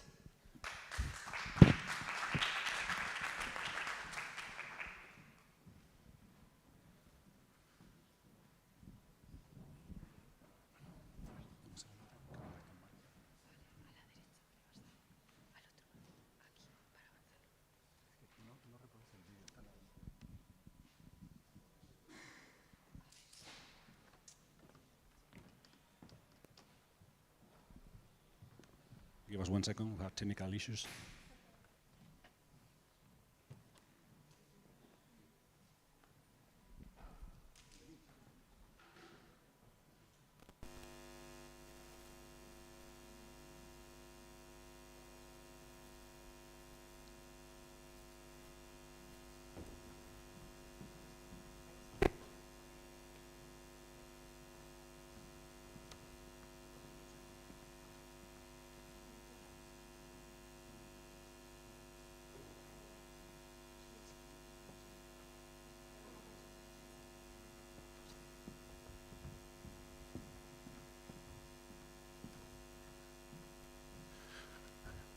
Okay, we'll try it this way.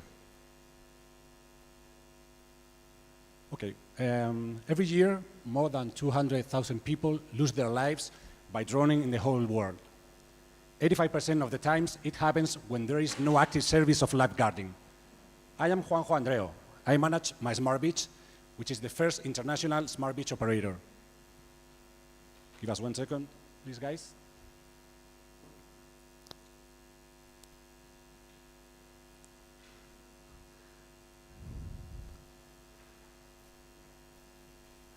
Okay, this is it. Sorry for the inconvenience. My Smart Beach, as I told you, is the first smart beach operator in the world, and we have developed SOS Point, which is a safety device that can be used by anyone to perform a rescue of up to 2 people in danger of drowning. I will continue since the video is not working. I will continue, okay, and I will tell you about it. So it allows anyone to do a rescue of up to 2 people in danger of drowning. And it is equipped with a powerful engine that brings everyone back to the shore in less than 1 minute. It also makes an automatic call to emergency assistance, so the ambulance will be waiting for the people when they're back to the shore. So it is the only rescue device that doesn't need to be used by a professional, that allows multiple rescues, that is also equipped with connectivity able to interact with any IoT technology, and that is operational the whole year, always. So these are big figures. We are talking about thousands of lives in Spain. More than 3,000 lives have been lost by drowning in the last 8 years. I will give you an example of the dimension of the problem by using the Andalusia region. Only in Andalusia, in the last 8 years, almost 500 people have lost their lives. This has cost to the local administration more than 200 million euros. So this is a profitable investment for our clients. Just in Spain, we have set a goal of getting or making 25 million euros in 5 years. But this is an international project. SOS Point is patented in 19 countries, and we have set a goal of generating a revenue of 155 million in the next 5 years. This is a B2B, B2G model. Our main customers are public administrations and companies which are in charge of managing the beach, and we get the scalability, by a series of services which are recurrent every year. We are installing our first 18 units in Spain in the following months, and this will be the first step to get to the target that I told you before, 155 million in 5 years. We will do this thanks to our highly experienced team, thanks to the institution that gave us their support from the beginning, and also thanks to the investors that believed in us in the first round. We have now opened a second round, which is 500,000 euros worth. And now for the opportunity of Startup Ole, we are offering a discount. This is 15% of the valuation of the company for any deal which is closed by the end of this month. So I invite you to invest in our company and to save lives together. Thank you very much. And now I'm open for any question. Apologies for the presentation. It's not the same format, so something happened in the way. We heard your business and the business plan. What's the product? I didn't get it. Yeah, that's what I tried to show you in the... Would you be able to play the second video? Is it possible? Maybe. Okay, yeah, but I will use, it's better to understand it with an image, okay? This is a booth which is placed on the beach, and it has a door which is open, and the people, anyone who sees someone in danger, equips an harness, which is also, which has a rope attached to it. So they go by swimming to the person who's in danger, and when they get it, they just press a button and it brings you back, okay? So here the key issue is that you don't have to do any effort to go back to the beach. And this is working the whole year. I mean, when there is a lifeguard services, they are going to do that. But when there's no lifeguard services, which is out of summer or even out of schedule, anyone can do this, okay? And if you are not a professional, it's very difficult to you to get a person, and bring him back by swimming if you don't have the experience. So the only thing that you need to have is enough strength to get the people and press the button. And in 1 minute you are out. It doesn't matter how high are the waves or whatever. So this is more or less the way it works. I don't know if it's more clear than before. I'm getting some worries, like if it's just there, all year round, how many people are going to open the thing? Okay, yeah, we thought about that. Well, first of all, we have run several tests on the beach, okay? So we know that people respect the device because it's something that is there to save lives. So first of all, but There's always people who like to play with, everything in the beaches. So we have equipped it with an anti-vandalism system. So it is fully sensorized. So it is filled with sensors.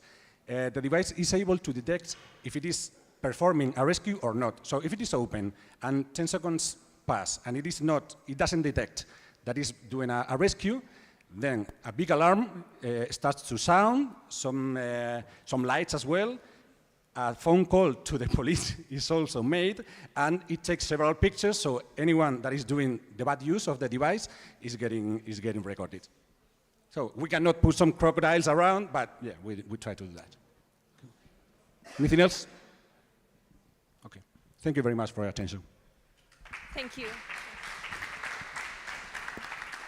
Okay, so the next startup is Escape Travel. Anyone of Escape Travel? No? Okay, so let's go back for one startup that is Miss M2 Sensors. Okay.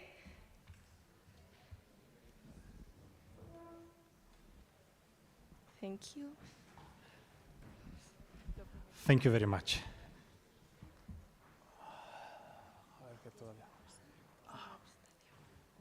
Esto y esto. Muchísimas gracias. Sí.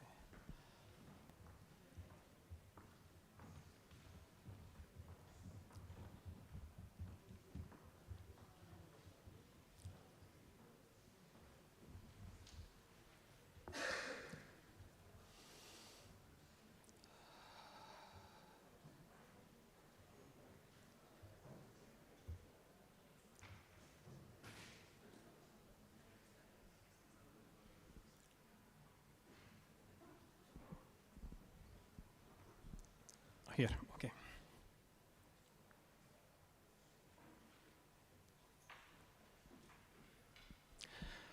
Okay, thank you very much. My name is Marian Kiriak. I'm a CEO of M2 Sensors company. If I ask you, who's the smallest and most voracious enemy of the heritage buildings? I'm very sure you look at the news we have on the screen, I will see that we talk about termites. Okay. And from more than 3,000 different species of termite, only 6% of them are harmful, but are generating more than $60 billion worth of damage around the world every year. And the only way we have to reduce this damage is to detect them as soon as possible and exterminate them. And of course, we can have some devices in the market that are able to detect termites. We have devices based on cellulose baits that need to attract the termites and detect them when are passing through the bait. And we have another type that is portable electronic devices that are used by technicians during the in-situ inspection and are detecting termites only when the technicians are inside of the building. So both of these solutions are detecting, but are detecting late when the damage is done. So we need another kind of solution. That's why from M2 Sensor we have developed an IoT device that is able to detect the sound that are making the termites eating the wood. It's not using any kind of baits, and we detect termites at the distance. And also is real-time monitorization. We can put the device in the place and have long-term monitorization. We have two kinds of prices for this device, okay, depending on the client. Okay, on one side we have B2B, and another we have B2A. And we are here because we'll start the commercialization for the next years. We'll start in Spain, but our target is United States of America. And we need 155,000 euros for commercialization part. And with this, we'll finish because I need a round out. Okay, thank you very much. Okay.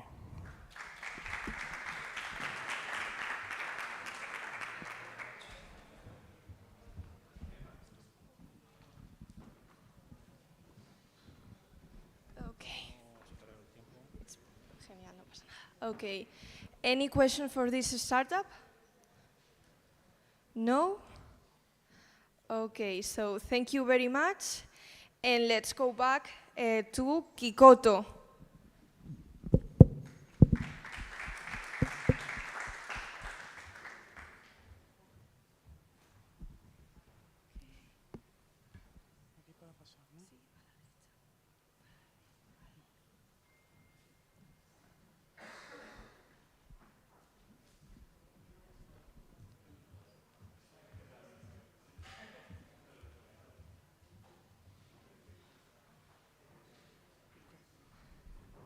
Good morning, welcome to Kikoto's presentation.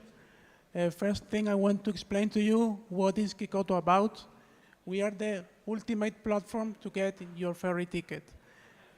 We have agreements with all the ferry companies that operate in Spain, and we sell through API. We have presence in all these countries that you can see here, and our platform is already available in 3 different languages. The time it took me to tell you this is the exact time I needed to get a ferry ticket with Kikoto. This is Kikoto, ultra-fast booking. I am Rafael Bentolila, Kikoto CEO, and today I want to talk to you about a problem that was existing 30, 40 years ago at ferry stations, at airports, people queuing for endless hours to get their ticket to travel. But believe it or not, this still is happening nowadays at ports, at ferry stations, and this is where Kikoto's potential stands. But how large is this market? Well, in Spain, we got the Balearic Island, Canary Islands, Strait of Gibraltar. This is a market of 2.4 billion euro, and in Europe, it's, sorry for that, 14 billion with B, okay? The margin for agencies is from 12 to 15%, so we can get a sense of Kikoto's potential. Of course, we have competition, but none of them can equal Kikoto in terms of user experience. Loyalty program, data memory, self-billing, ultra-fast purchase, this makes us the best in the market. And we are not the ones saying that, but our customers do, as since our launch, our recurrency rate is 83%. We have had a turnover of 600,000 euro, and we are growing pretty fast. Our plan for the next few years is establishing a leadership position in Spain, expanding across Europe, and diversifying to other ways of transport. To make this possible, we are seeking an investment of 300,000 euro that will be invested mainly in staff and marketing online. To make it through, we can rely on a very complete team of co-founders and a very competitive team, tech team, including masters and doctors in computing. The ferry is about to sail. If anyone is interested in jumping in, here you have my contact information, and we'll be happy to receive you at our stand. Thank you.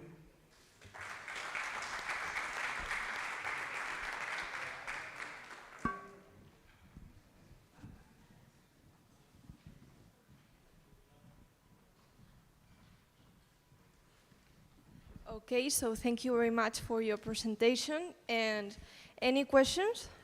Yes, a quick question. So you said you have had 600,000 revenue for 2022, or like in the last year, I understand? Since our launch in April 22, yeah. Is this a commission base? Where is it coming from? This is the total turnover of the company. Okay, and what's your business model? Our business what? Your business model. We have a commission of that. And how much of the 600,000 was the commission? From 12 to 15%, it depending on the ferry company. Okay. Okay.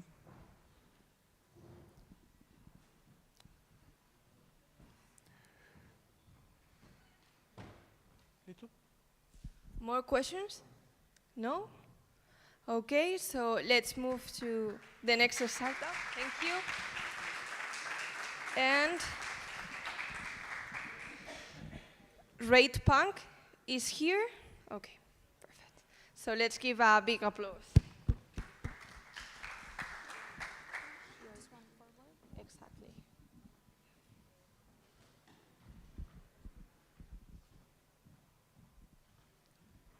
Hi, I'm Camilla, a founding team member of RatePunk. We all travel, don't we? In fact, we travel so much that the current market size is 854 billion, of which half is for hotels alone. But every time you book a hotel room, an invisible dice is rolled. You have 0.3% probability you're gonna end up paying a fair price. From the industry perspective, the problem is easy. There's a monopoly of Booking.com running 70% of the European market. From a traveler's perspective, the problem is complicated. Factors such as your location, the device, commission every booking website holds on hotels, the link you use to access those websites, all of it can seem random to you. But you never know which elements will influence the final price you're gonna pay. So we founded RatePunk, a browser extension to detect the best path in under 30 seconds. RatePunk scans 400 hotel booking website prices across different IP addresses, mobile and desktop devices, and affiliate links. Over 5 million unique scans have already been done. And with this version of RatePunk, we already acquired 100,000 users. They made bookings worth 1.5 million euros, and we have generated 114,000 euros in revenue. We did this all with a free of charge browser extension, but we can't stop here. So we developed our own commission-free hotel booking system, where we can offer our users the lowest hotel price 30% of the time. But with more suppliers by the end of this month, we will increase this number to 87%. And with the browser extension and the hotel booking system, by the end of 2023, we project to have 500,000 users who will make over 100,000 bookings, and we will generate 1.7 million euros in revenue in subscription. And if you ask how are we gonna do all this, meet the team. No fancy logos, just very brave travel industry disruptors. And led by our CEO, Justin, we will hopefully beat our own 2023 projections. Today, I ask you, don't be fooled and help us bring so much needed fairness in the travel industry. Or take a step further and become a part of future travel by investing 800,000 euro seed funding, of which we're looking for today. Thank you.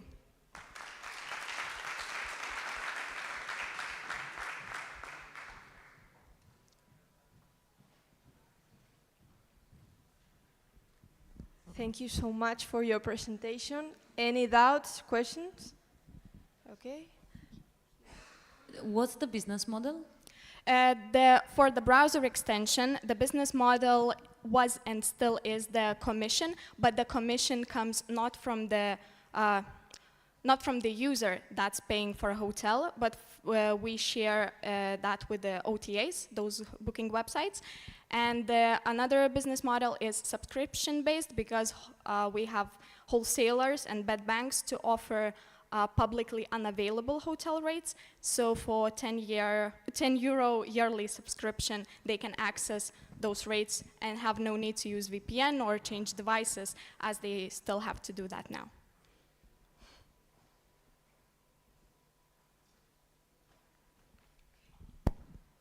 Any other questions? No? Okay, so thank you. And let's move to the next startup. Is here Thin Hold. Okay. Perfect.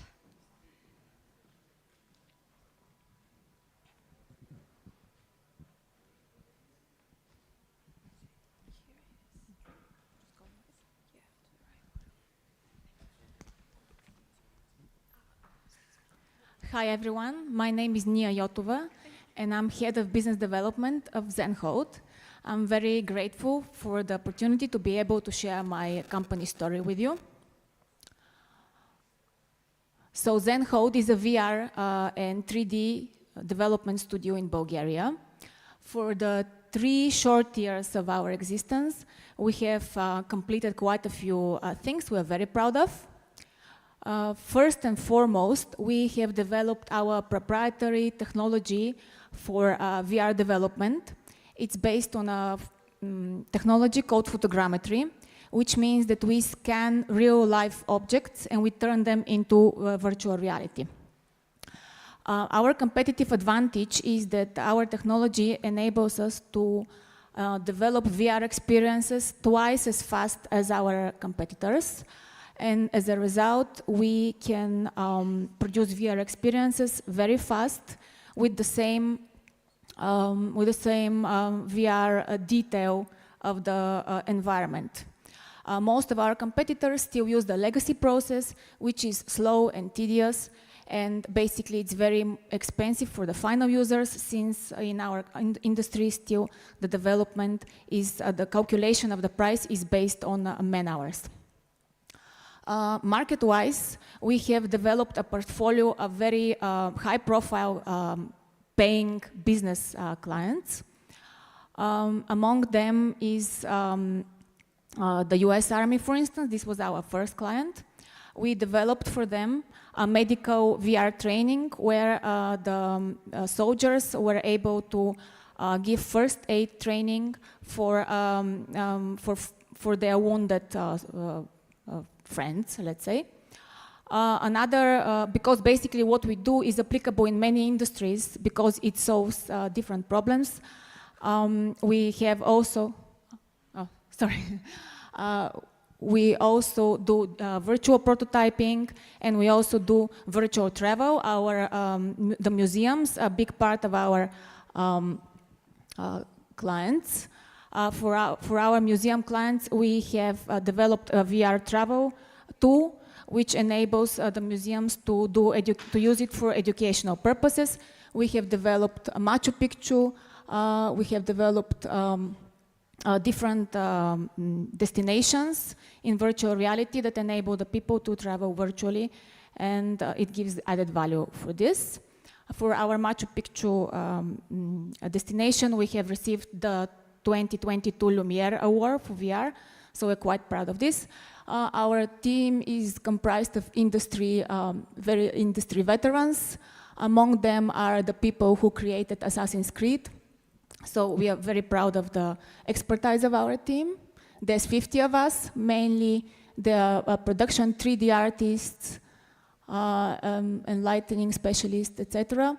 We have closed seed funding of 2 million, and we're looking for growth funding of 7 million euros so we can expand in new business areas. Unfortunately, we're short of time, so if you ask me questions, I can extend further. Thank you.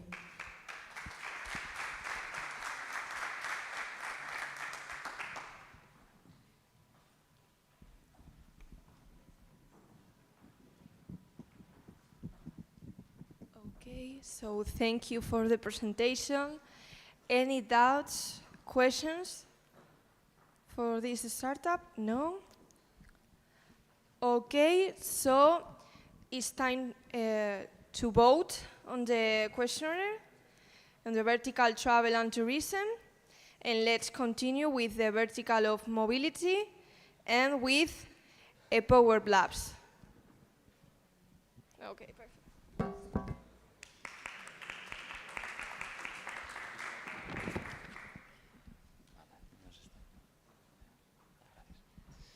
Hello everyone, good morning. My name is Miquel Peral and I am CEO of ePower Labs. As you know, the world is changing super fast and electric mobility is a good example of that. Agile players that develop differential technology today will be the winners tomorrow. According to BCG, in 2025, more than 50% of the new vehicles will be electric or hybrid. This means that the electric vehicle is here to stay and to grow. And if there are more electric vehicles, it means that there will be more power electronics in those vehicles. So also the power electronics sector in mobility industry will grow at very high rates in the following years. In ePower Labs, we help our clients to electrify their vehicles with our power electronics components. So far, we have gathered a team of more than 20 people and raised circa to 4 million of capital in fundraising. We are a team of people with a lot of industry expertise, and basically the main question might be, what problem are we solving? So the reality right now is that the industry is desperate to increase the efficiency of the vehicles, and to do that, they're investing millions and millions of capex on new semiconductors.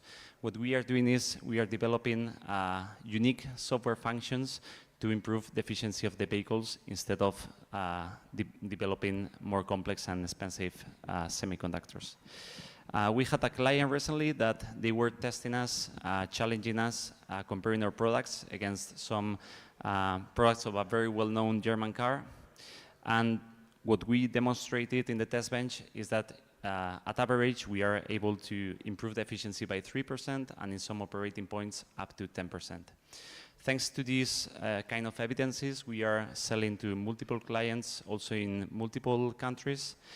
Our products can electrify from very light vehicles to heavy vehicles like trucks and buses. For example, with these ones, we electrify trucks and buses, and with these ones, high-performance motorbikes. Thanks to that, we are building a strong pipeline of projects. Hopefully, we can deploy those in the following years. And probably next year, we will be opening a Series A investment round if this growth happens as we expect. So happy to reply to any of your questions, and you can visit us within the event in the trade show. Thank you very much.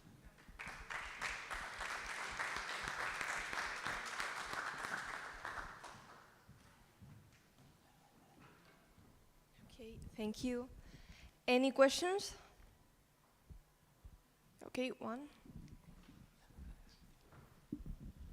Muchas gracias. ¿Este dispositivo ya está homologado, tiene certificaciones y demás como para ser comercializado? Sí, o sea, cumplimos con las certificaciones, generalmente nos piden R10 y R85, que una de ellas es compatibilidad electromagnética, que no afecte al vehículo, y la otra es validar que los ratings de performance son los que realmente indicamos. Gracias. More questions? No? Okay, so thank you very much. And the next startup is Econic One Smart Electric Bicycle.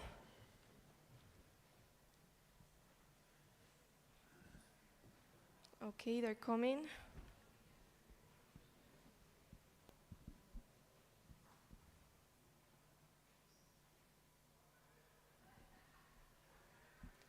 Any one of Econic One Smart Electric Bicycles?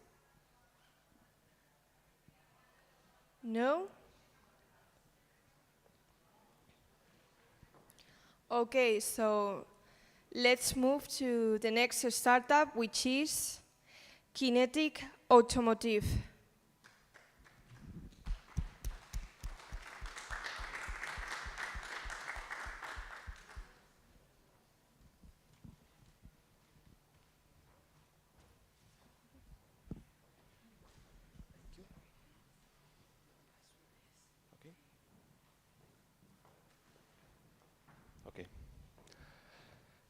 Hello everyone, my name is Chris Valov and I'm part of Kinetic Automotive. And before actually showing what we are doing, I would like to tell you a story. 15 years ago, I saw on the TV one of the greatest sportsmen in the world, Michael Schumacher. and he inspired me to actually get into the motorsport. And I thought, okay, what should I do to become a Formula One pilot? Well, the path is really simple. Firstly, you should become a karting pilot, and then slowly but surely to walk the path from F4, F3 up to F1. Okay? But let me show you another story. This, ladies and gentlemen, is Ellis Spezia. He's really young star in the electric motorsport. He's electric first pilot. Okay, but there comes the problem. Formula E, which is the equivalent of Formula One, currently doesn't have any secure path to get to this stage. For every 3 championships, electric go-karts, there are more than 200 championships in conventional petrol go-karts. And if we take Ellis, for one pilot in electric championship, there are more than 320 conventional go-kart pilots. Okay? And here come us. We, from Kinetic Automotive, provide the solution where actually we include fleet of electric go-karts plus telemetry that we have developed, and also a championship as a service. And our goal is actually to fill this gap that we found in the business and to be the first step to the Formula E. And in order to do this, I would like to show you our machine that you can also visit up. So in 0 to 10, it picks to 3.5 seconds, which is amazing. We also have developed our telemetry, which in real time, pilots can understand their specifics in the karting. This is our team that we have developed the go-karts, and also for the market validation, for the first week of launching our go-karts, we had more than 60 pre-orders. And in 2022, we organized the first electric go-kart championship in Eastern Europe. For the market size, 600 million euros per year. And our conservative suggestion is that in 3 years, we will make 5.4 million euros, which is only 0.9% of it. Our goal is to have 3 fleets, one in Germany, one in Spain, and one in the Nordic countries. So we can actually be the pioneer of the electric go-karts. This is our team, part of our team, and thank you for your attention.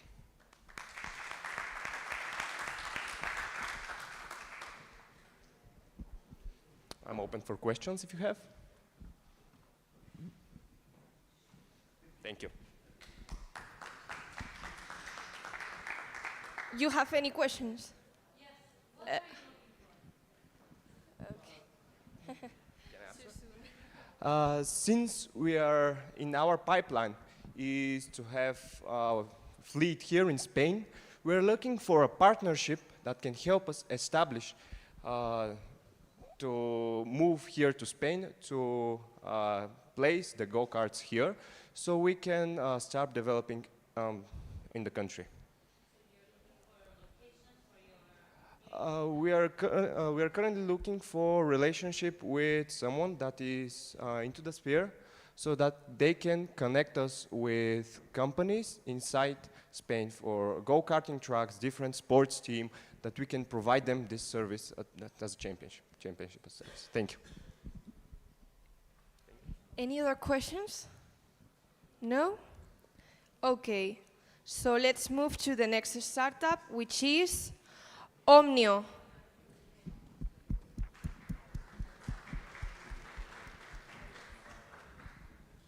Thank you very much. What do I do? I go with this. Okay. Yeah. All right. Are we started? Hello, everyone. My name is Stoyan. Nice to meet you, and I'm the founder of Omnio. And today we're going to talk about compliance and financial crime prevention, essentially. So, what are the biggest problems when it comes to financial crime compliance? Well, more than 80% of all financial institutions struggle, and they use multiple software solutions to essentially automate compliance, but the software solutions only claim they automate it. Essentially, what they automate is the detection of potential crime, not the resolution, which forces financial institutions to actually continue to expand their compliance teams in order to keep up with the ever-growing regulations. If they fail to do that entire vicious cycle, well, every bank or financial institution simply gets heavily fined. So, what is the solution to that problem? Well, in Omnio, we created a synthetic investigator on top of the already performing big data analytics software that does more than 90% of all manual work of compliance people. Essentially, we automate not only the identification of potential crime, but also the detection part. Omnio provides a natural extension of your team, and all we need to do that within a financial institution is just to take the policies and procedures of the company and put them into Omnio without writing a single line of code, because you can simply put it in a matter of minutes, even if you're not a developer. Our state-of-the-art software solution essentially encompasses 4 modules that take care of all subclasses within financial crime compliance, and we're infused with our clear competitive advantages of a 360-degree golden profile of each customer within a financial institution. We have the synthetic investigator that writes and analyzes like a human, and then we have a 7-layer no-code rule engine that essentially detects any financial threat. Our process is way too complex and boring, so I'm not going to go into that. But essentially, what the outcome is for all banks and financial institutions is more than 70% in savings of their compliance budget, elevated compliance security, obviously, elimination of the entire human error factor, and also actually getting ahead of the ever-growing regulations, because whenever there is a new one, you can just go in Omnio and put it in a matter of minutes.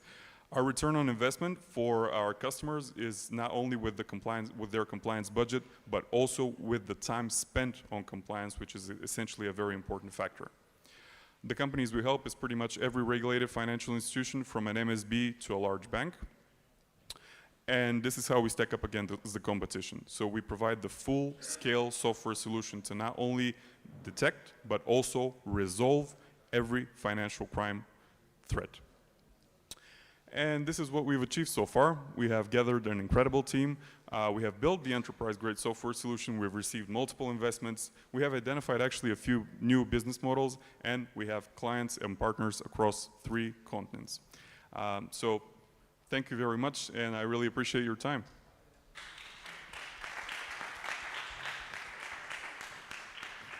I'm open for questions. Thank you. Any doubts, questions? No? Okay, so thank you very much. And I don't know if anyone of Econic One Smart Electric Bicycles is here now, because they were coming, no? Okay, so let's move to the next startup, which is Pickline. Thank you.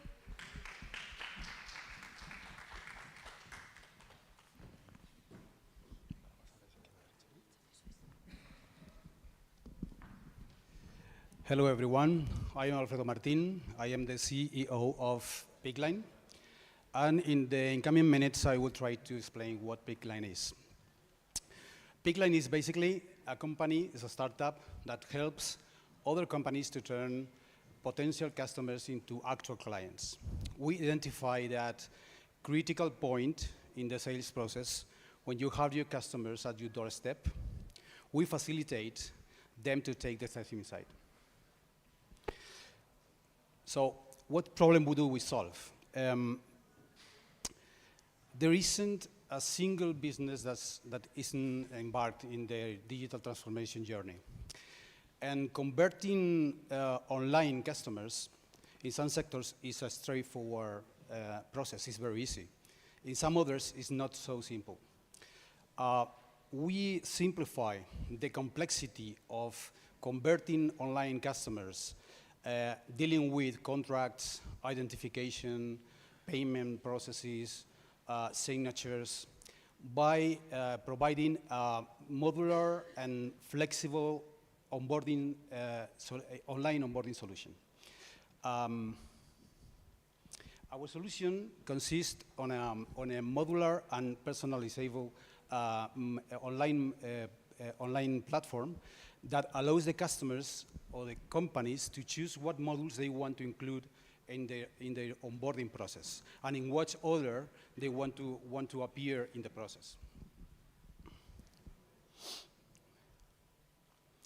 Our market is oriented to the sectors with high to medium to high regulatory requirements, as for example finance, insurance, telecommunications, universities, business schools, and so on. We facilitate them to embrace the digital onboarding while adhering specific regulations. Our competition consists in companies that are specialized in some of the modules I commented before. For example, in video identification, or maybe in the digital signature services, and then identify that as a sort of onboarding process. What sets us apart is basically our flexibility and the modularity of our solution. We provide a solution that allows the customer to have our competitive advantage is basically provide us, our customer the possibility to have an online onboarding process tailor-made, but without the need to embark in an expensive and lengthy software development project. Our business model is basically an upfront fee that covers the personalization, and per cost onboarding with minimum volume thresholds at the specific tiers that is very similar to the customer acquisition cost. This way we ensure that we align our value with the customer acquisition processes. And we, as a team, have an industrial partner that is a software company. So we have plenty of expertise in software development. And I, as a CEO, I bring in the more than 27 years of professional experience, and I have been involved in some entrepreneurial projects. So thank you very much for your attention.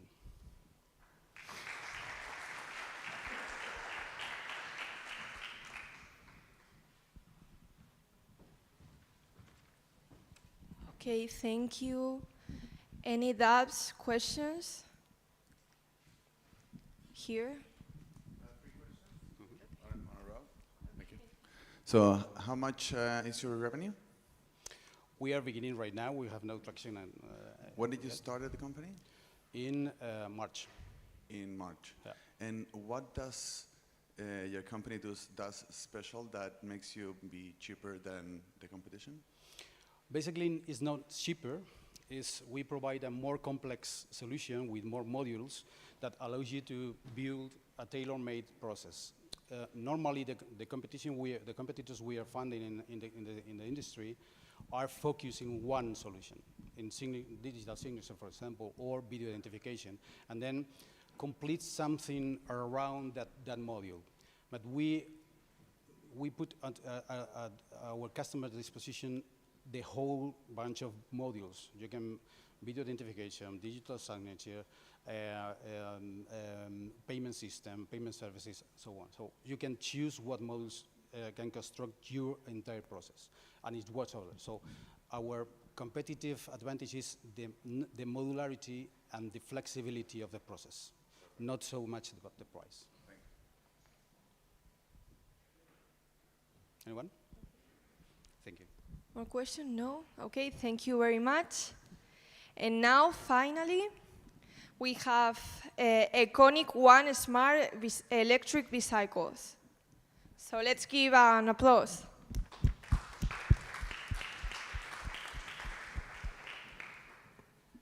Okay, wow.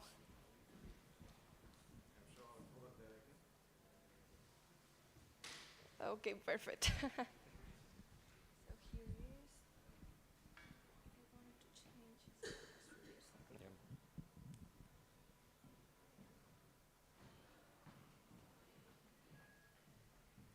Hello, everyone. Thank you for inviting us here. It's a pleasure and honor to be here. My name is Galin Bonev. I am founder and CEO of Iconic One. We make smart electric bicycles in Bulgaria. So first I'd like to share more information about the market and why electric bikes are so popular lately.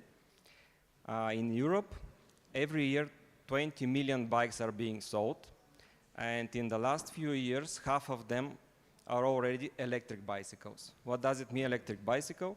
You have to turn the pedals, it's not a motorcycle, and it helps you to tackle steep hills and go longer distances. It has a better electric motor and all the electronics that assist you in turning the pedals easier. So why are our bikes smart? Basically, we integrate IoT device inside the frame of the bicycle, which has a GPS, SIM card, connectivity, and it's integrated with the whole system. Out of all these 5 million, let's say, electric bikes that are being sold in Europe, only less than 5% at the moment are smart. So in the next few years, we expect that as everything that has a battery at the moment, with the e-bikes it will be the same. All of them will be smart soon. So that's why we are in this trend right now, as it was with the phones when the smartphones came. So basically, why we are different? Because we developed the technology behind these smart functions, the software that is connecting the bicycle to the internet and the cloud, and this allows us to have much more use cases for the bicycle. For example, we are working with a lot of corporates which are giving bicycles to their employees. We are working with delivery companies, and this helps these companies track their CO2 emissions, improve the logistics, improve the rides, and the reporting that we provide them. It's very valuable, and actually this gives advantage to these companies. As a company, we are already 3 years on the market with the brand Iconic One. We got a lot of investments. Last year we did a 6.5 million euro round. And now we are expanding in whole Europe. Our main market is Germany, where every year 2 million e-bikes are being sold. So we have a local entity, warehouse, and from there we are expanding to other countries like France, Spain hopefully. So we are looking for distributors. And we make the bikes in Bulgaria, as I mentioned, in Varna. We are trying to get as much components from Europe. So all these suppliers that were in Far East now are coming back to Europe, including Portugal, including Spain. We have suppliers from Germany, etc. And basically, the electric bicycle is becoming the preferred mode of transportation in the cities. Because you don't need insurance, you don't need a license plate, you don't need helmet, and the bicycle, if it sticks to the requirements of the European Union regarding the maximum speed, maximum power of the motor, and the way how you get the assistance, it's considered as a normal bicycle. So it's very, very easy to use it on everyday basis. And with all the smart technologies that we have, basically with the smartphone, you can control the bike, you can track it. This is our application. And with here, you can lock the bike. So basically now it gets locked. And if somebody tries to steal the bike, it has alarm. And you get notification on the phone. So it's very easy. And this is actually how we change the use and the experience of the person riding the bike, because you don't have to think about the bike. And even if it gets stolen, we have insurance from Allianz, which you get for free with the bike. So we give you a new bike if the bike gets stolen. So thank you.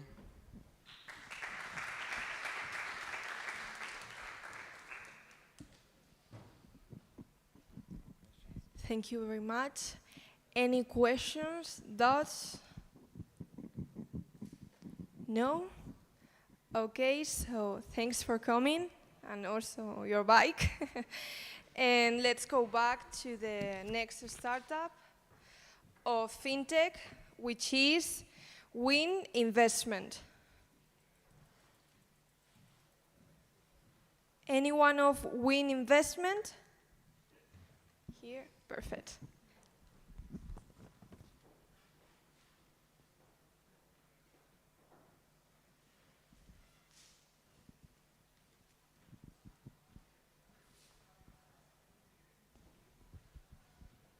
Thank you. Gracias. Hello, everyone. My name is Valentin Haremchuk. I'm the co-founder and CEO of Win Investments. We are the first fintech that allow everyone to participate in the sport market, in the transfer market. We started to study all the sport industry, and we found three problems that the clubs need. They give a lot of money and time to the formation people that in the clubs, to the formation athletes, and in the way ellos desperdician mucho talento, mejor dicho, y es una industria totalmente cerrada. It's a closed industry for everyone. That's why we create the first fintech that allows everyone to participate from €1 in the sport transfer, in the transfer market. We have the allow of FIFA to do this because we are global, transparent, efficient, and fair. We give to the task of FIFA this problem, and they give the allows to participate and to do that. We started for the formation rights that we tokenize. We are the first fintech that tokenize smart contracts in the formation rights, and we allow in Polygon to everyone participate from €1. This is a closed industry till Win appears. The benefits is that we give the club financial resources. Also, we participate in a secondary market. We allow everyone to participate to sell and buy our tokens. We started with Lacay, the Comodoro Rivadavia, is from Patagonia. Now we have, this is an old presentation, we have now more clubs in South America, also in Europe. This is our clubs that we have here in South America. And our model of business, we have 8% in the first, when we sell the first tokens, then 1.5% in the secondary market, and then 2% when the people want to retry the funds. We started with the clubs in the football industry, then we are going to other sport industry to get financial by the tokenization of contracts. This is part of our team. This is the legal team that we make it. We have people from FIFA that allows us to make it. We have Gustavo Abreu, is a member of FIFA, the TAS. All are experts of sport industry. We have some Amazons, that Pito Barrientos, Javier Pinola, José Chatruc, they are all players. We have the recognition of a University of Oxford and Cambridge that selects us as one of the most disruptive companies around the world by blockchain. Okay, and this is the funds, and well, this is, thank you very much.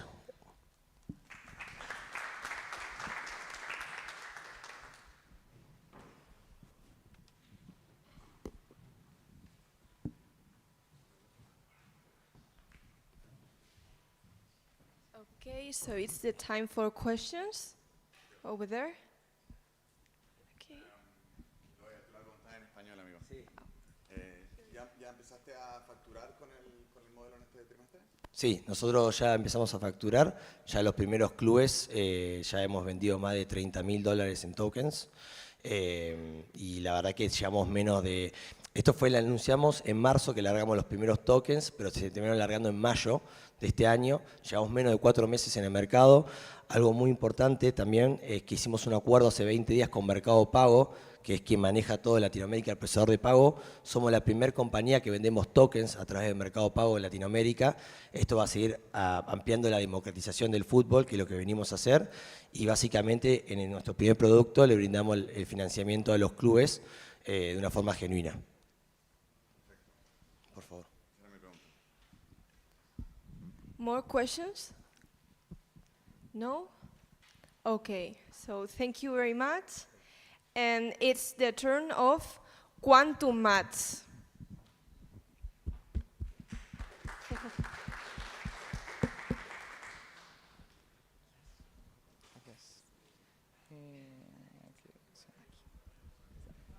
Okay. Thank you to everyone here. My name is Carlos Ruiz, and I'm in representation of Quantum Maths because Daniel could not attend today. So today, companies across all industries face complex challenges from simulation to optimization, which traditional computation may not be able to always handle. In our company, in Quantum Maths, we face these problems with a combination of artificial intelligence, high parallel computing, and quantum computation. In particular, we offer a SaaS solution in which we combine deep tech. We take and consider the most relevant and useful technologies for each specific use case, and what we do is to combine them in a platform. So, as I said, we are using quantum computation in our solution, but what is the quantum promise about? So, we have 5 main points: shorter execution times, the ability to handle larger data, better accuracy of the solutions. We also have a better efficiency, and therefore, with all of this, we have the capacity to tackle new problems. Anyway, from our experience, we have found that there are 3 main points that we have followed if we want to make the most of this technology. So we want to make the algorithms to be problem specific.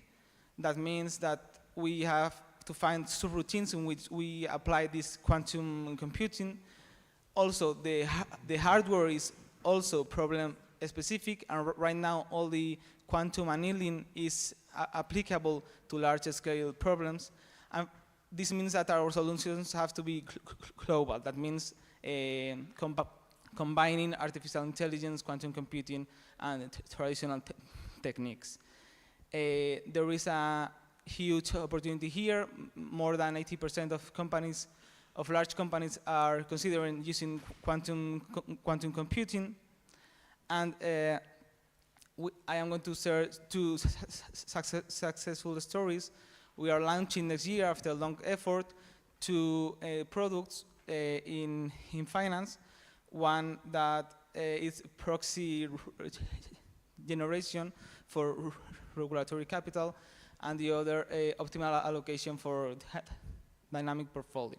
We are also present in other industries, and I would like to highlight our teams with several PhDs, which are experts in both quantum computing and artificial intelligence. Thank you to everyone.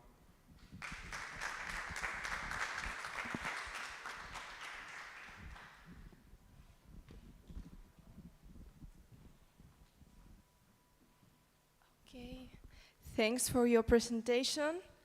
Any questions, doubts? Okay, here. Do you rather for me to do the question in Spanish? Okay. ¿Qué le vendes a las compañías? La capacidad de la computación cuántica de sacar una ventaja computacional en ciertas subrutinas. ¿Cuál es tu modelo con ellos? ¿Tu modelo de negocio? Como he dicho, un SaaS. Vendemos... ¿Hardware? No, software. Vendemos un servicio de software, nos dan un problema y, como he dicho, hay ciertas subrutinas en el algoritmo completo para resolver ese problema en el que la computación cuántica obtiene una ventaja. ¿Tu cliente tipo es una corporación grande? Sí. ¿Cuánto ya saliste a vender? ¿Perdona? ¿Ya saliste a vender? ¿Ya tienes clientes? Sí, sí. Perfecto. ¿Facturación? Yo hace poco que llegué a la empresa, en realidad estoy aquí de rebote y no soy la persona más indicada y no conozco exactamente ¿Sabes esos datos. si facturan? Sí. Sí, facturan. Bien, gracias. More questions?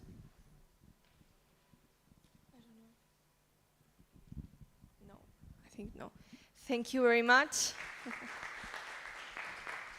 And let's continue with the next startup, which is from the vertical of artificial intelligence. So let's give a big applause to Senstilly.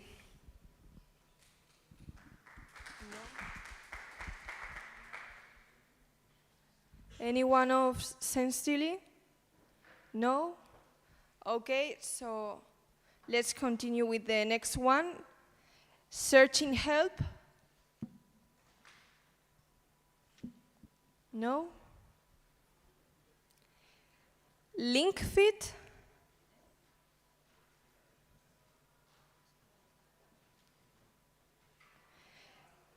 Koali? Okay. Anyone from artist development? Okay, perfect. There he is.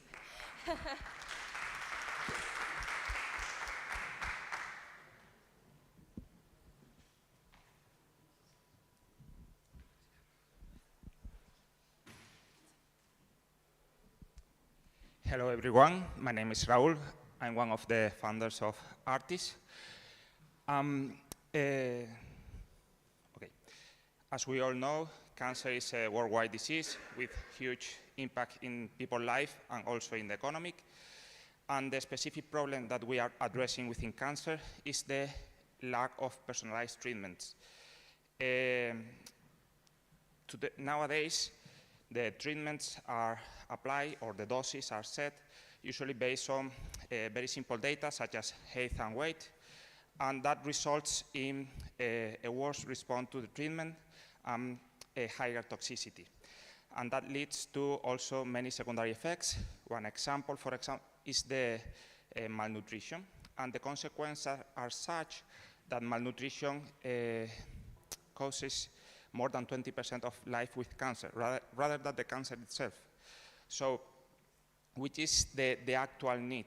What clinicians need are methods to obtain precise information from the patient in order to be able to personalize the treatment.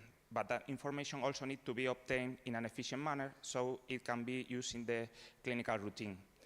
So what we propose is to use CT scan images, which have very rich information from the patient body, combined with artificial intelligence to be able to process and obtain the information efficiently and precisely. Concretely, we have developed a software which is called FocusOn.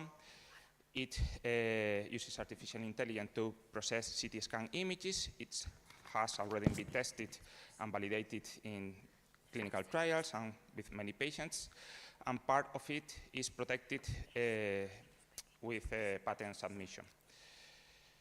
Our business model is to commercialize it as a software as a service, basically with 1-year licenses and a pay-per-use approach. The problem that we are facing is that for being able to commercialize a medical device, you need to go on with the regulation. You need multiple certificates, for example, for the United States, the FDA, or the CE level for Europe. And the certification process is very slow and also expensive. So we are looking for funding for that.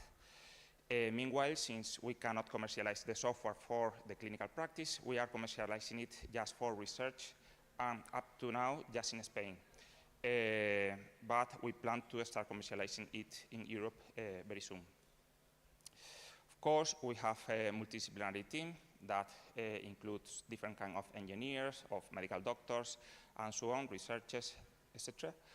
And we are also a startup from the University of Las Palmas de Gran Canaria and from the Vall d'Hebron Research Institute in Barcelona. And that's all. If you'd like to have more information, please contact us. Thank you very much.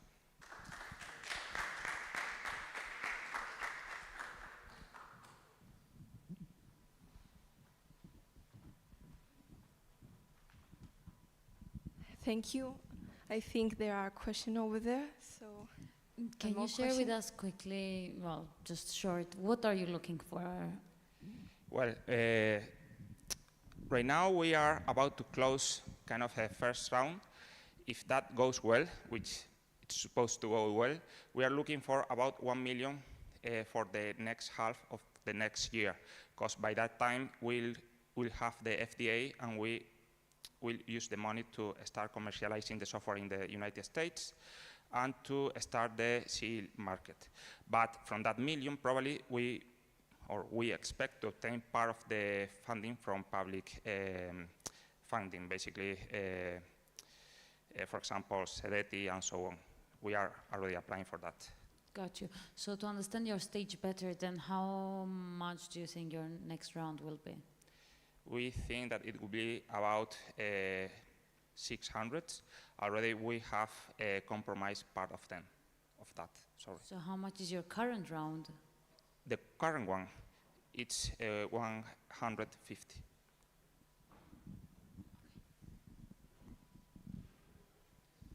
Tengo dos preguntas. Una, ¿hay competidores que hagan algo parecido? Sí. Hay una empresa, por ejemplo, que se llama Tomovisión, que desarrolló un software que tiene, o sea, segmenta imágenes de escáner, es bastante más manual, o sea, no integra inteligencia artificial, no está automatizado y sobre todo la principal diferencia es que no está optimizado para una serie de procesos específicos. Nuestro, digamos, o lo que nos diferencia o lo que nosotros buscamos, de ahí el nombre del software también, está enfocado a una aplicación clínica concreta que es personalizar el tratamiento, con lo cual proporciona una serie de métricas que se han validado clínicamente y que están en esos estudios, que no solo segmenta la imagen, sino solo luego saca las métricas concretas que necesita el médico, básicamente. Y la otra pregunta es que veo que en el roadmap tenéis muy centrado en USA, pero realmente ¿cuántos del equipo estáis ahí o conocéis aquel mercado? Poco. De hecho, la decisión de ir a Estados Unidos fue relativamente reciente, es una cuestión más estratégica, por el motivo de que el FDA, o el path que estamos siguiendo, ¿no?, para obtener el FDA es el 510K, que es bastante más rápido, esperamos tenerlo en la primera mitad del año que viene, y el precio también es menor, son como unos 50.000 euros, 60.000 euros, digamos. El marcado CE, por el contrario, es bastante más caro, los presupuestos que tenemos rondan los 130.000 euros, y el tiempo para la obtención del marcado CE son de alrededor de 3 años, con lo cual implica una inversión que no se va a poder rentabilizar hasta dentro de 3 años como poco. Entonces, muy bien, muchas gracias.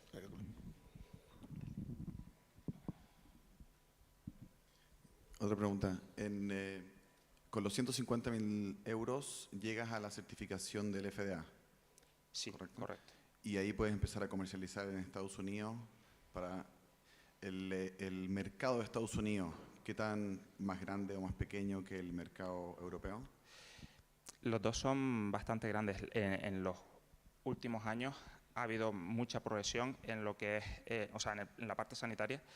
En temas, por ejemplo, de procesado de imágenes de inteligencia artificial y todo esto, al final son hospitales privados, hay muchos hospitales privados y hay demanda por este tipo de herramientas, pero la realidad es que hemos empezado a estudiar ese mercado de forma más reciente y no lo conocemos tanto.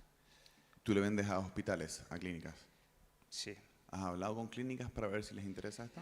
En España sí, en Europa sí, pero en Estados Unidos estamos empezando a ello. Perfecto, gracias. Gracias.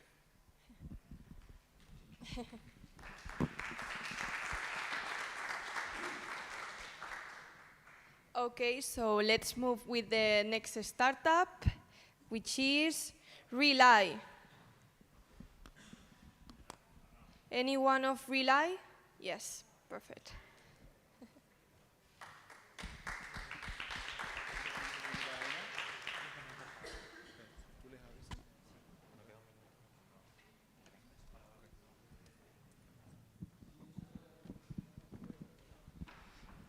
Hello, everybody. Can I see my time anywhere, or where? Vale, okay. So, hello, everybody. My name is Sergio. I am co-founder and CEO of Rely.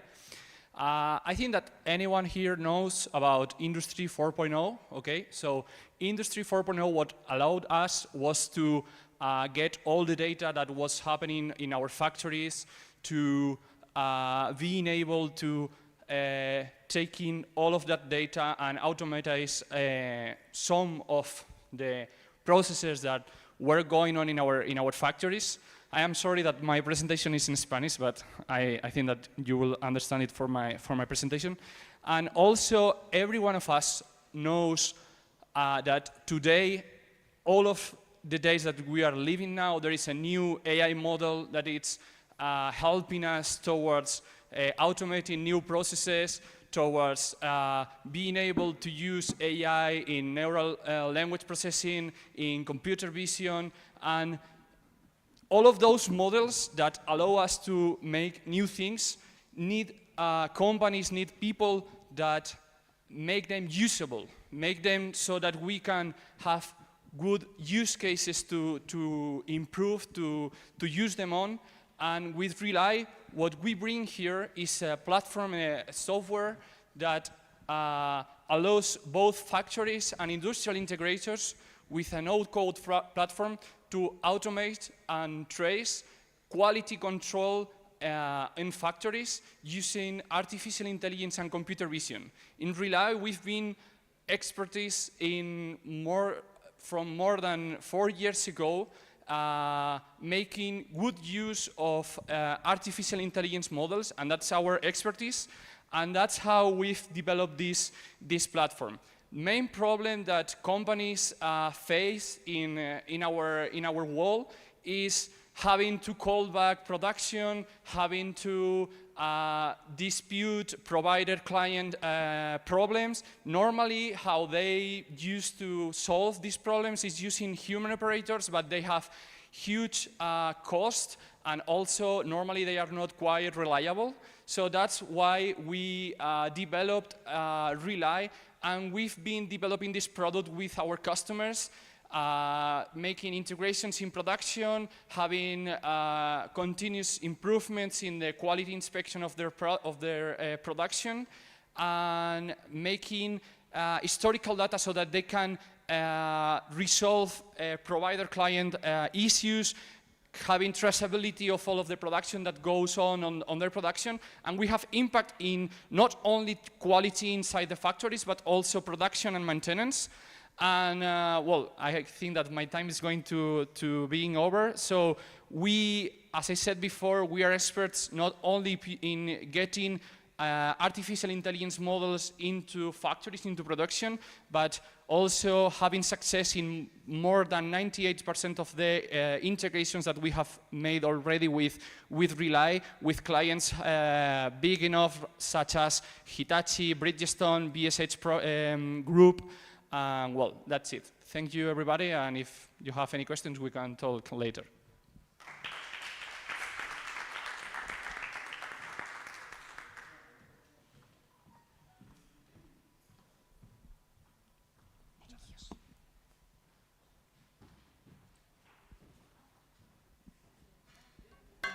So thank you so much for your presentation. Any doubts, comments, questions?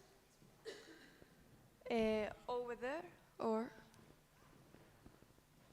There are questions.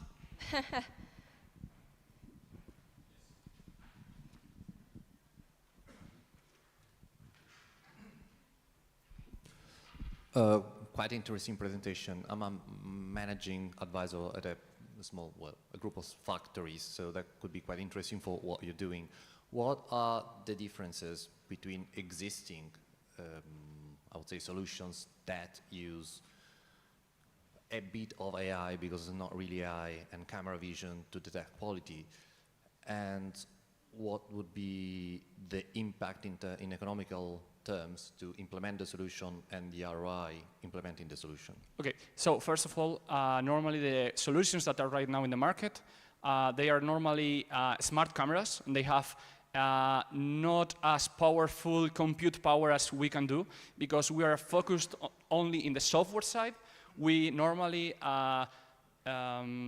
say our customers the hardware that they can use with our software, but it's not a smart camera. You can use any camera that you find in the market. Actually, we have clients using cameras from smartphones, for example, and normally we use personal computers with graphical power, and that what allows us and what differentiates us from our competence is that we can manage more than one camera in each installation that we do in a customer. So, for example, if you are looking for the quality control of a brake from a car, you can look not only one side, but you can have 3 cameras in the same inspection process. And then also what we do is normally smart cameras don't allow you to access historical data from all of the inspections that they've made during production, or if they allow you, it will be really simple. You will not be able to have filters like database questioning or something like that, and with our platform you will be able not only to automate, to tackle the operational part of the problem, but also the more strategical, I would say, or tactical part, where you will be able to analyze all of the production of your process. And the second question was? What's the impact in terms of... the impact, okay. So how would it cost to implement the solution? What would be the return? I can tackle it with, for example, one of our customers. I will not share the name, but I could share like the KPIs. Normally, ROI could be around 6 months or something like that. So in factories, it's a huge, a low month ROI for a factory with one of our solutions. And I don't want the numbers, of course, but how costly is it to implement the solution? So in terms of money and effort, you know, I mean, organizational effort. Sorry, the second part? Organizational effort. Okay. So in terms of money, licenses could go from 5K to 15K, depending on the exact problem, the company, and the features that you are going to ask us and everything. And in terms of effort from the company, what we found is from installation of the hardware in the line to putting in production, it could range from easy ones with only one camera and easy inspection from, I would say, 4 weeks to complex ones where you have to look in a piece that goes from, for example, 4 to 6 cameras. We have customers right now using up to 8 cameras, and those ones will take around 12 weeks or something like that. Normally with one person, and that person is not going to expend all of that time in the setup of the solution. But I'm not talking about human resources, but time in the company. I don't know if I make me clear. Cheers. Yeah. Thank you. Ponías en la presentación, bueno, que llevabais prácticamente 3 años, ¿puede ser? No, más de 4 años. Más de 4 años. Ponía los números de clientes, los logotipos de los clientes, pero realmente vosotros estáis buscando financiación, estáis ya facturando, entiendo que estaréis facturando para llevar 4 años. Sí. ¿El crecimiento cómo ha sido? Nosotros ya estamos facturando, nunca hemos levantado una ronda, hemos sido bootstrap desde el principio. De hecho, bueno, nosotros nacemos... well, can I speak in English for the audience? Okay. So he's questioning about our numbers and if we are looking for funding and so on. So we've been bootstrapped since the beginning. We've never raised any funding, nor VC funding, VA funding, neither bank funding, whatever. Last year, our revenue was around 350K the whole year. This year, we predict that it will go around 700K or something like that. And right now, we are seeking for funding. We think that we've come to a point where we have enough product developed and enough problem, solution, market fit for our customers. And we've developed a product hand to hand with our customers, customers that are really recognized throughout not only automotive industry, but also manufacturing, pharma, and other ones. And we think that we have a product that will tackle almost any problem regarding quality inspection. And we think that we have come to a point where we can say, okay, now is the time to seek for funding. Yeah.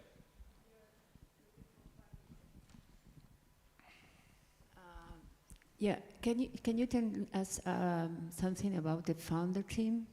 Sorry? The founder team? Yeah, we are 2 main founders. We have 1 late founder, and that's it. Yeah, 2 in the partners. We are 2 main founders, 1 late founder, and then 1 employee that is a woman. So the first 3 ones we are men, and the last one is a woman. Sorry? Yeah. It's how it came. Yeah. Anyone else? Okay, thank you so much. Thank you for your time and for your presentation. Okay, so let's move with the next startup, Legalify. Anyone of Legalify? No? Okay, so let's pass to the next vertical, which is cybersecurity. And let's give a big applause to HPI International.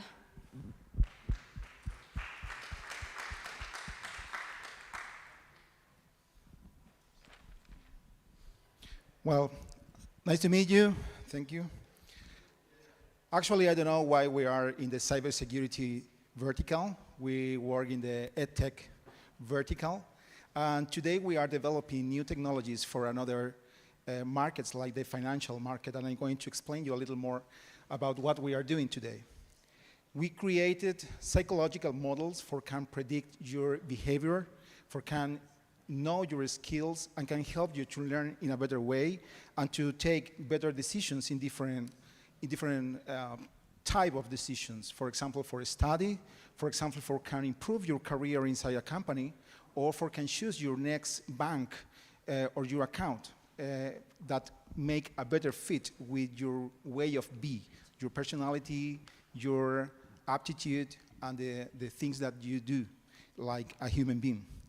Today we have in the universities areas in different countries like Colombia, Chile, Brazil, and US too, more than 1.5 million students that use some of our solutions in this profile of students for can help them.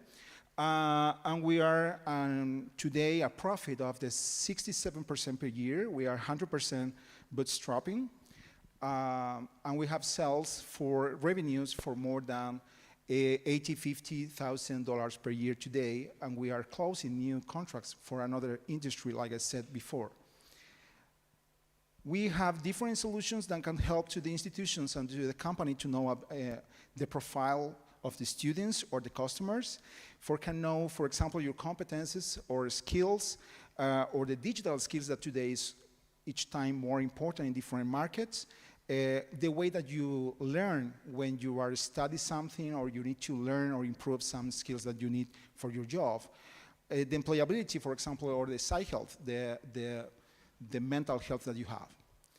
In this way, today we are transforming our solution in microservices for different industries that you can put inside your website or your chatbot, or you can use to, for example, in a mobile app.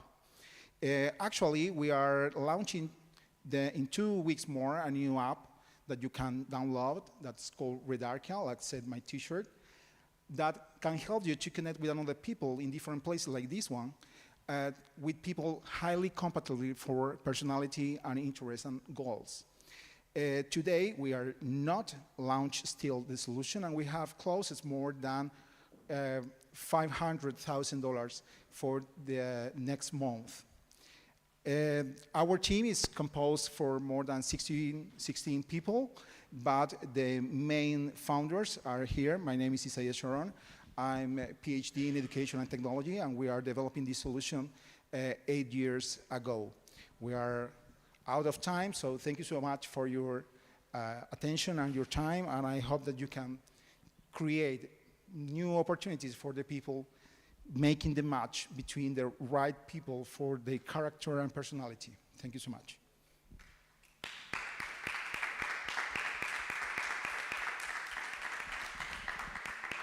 I don't know if someone have a question there. No? Thanks.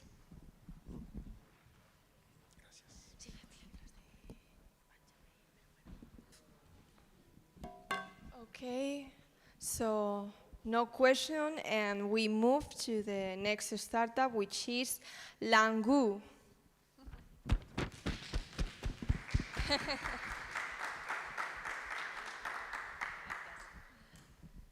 Thank you very much. Okay.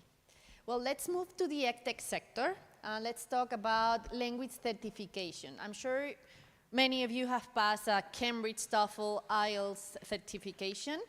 And that's normal because more than 200 million people in the world pass a language assessment test every year in the world.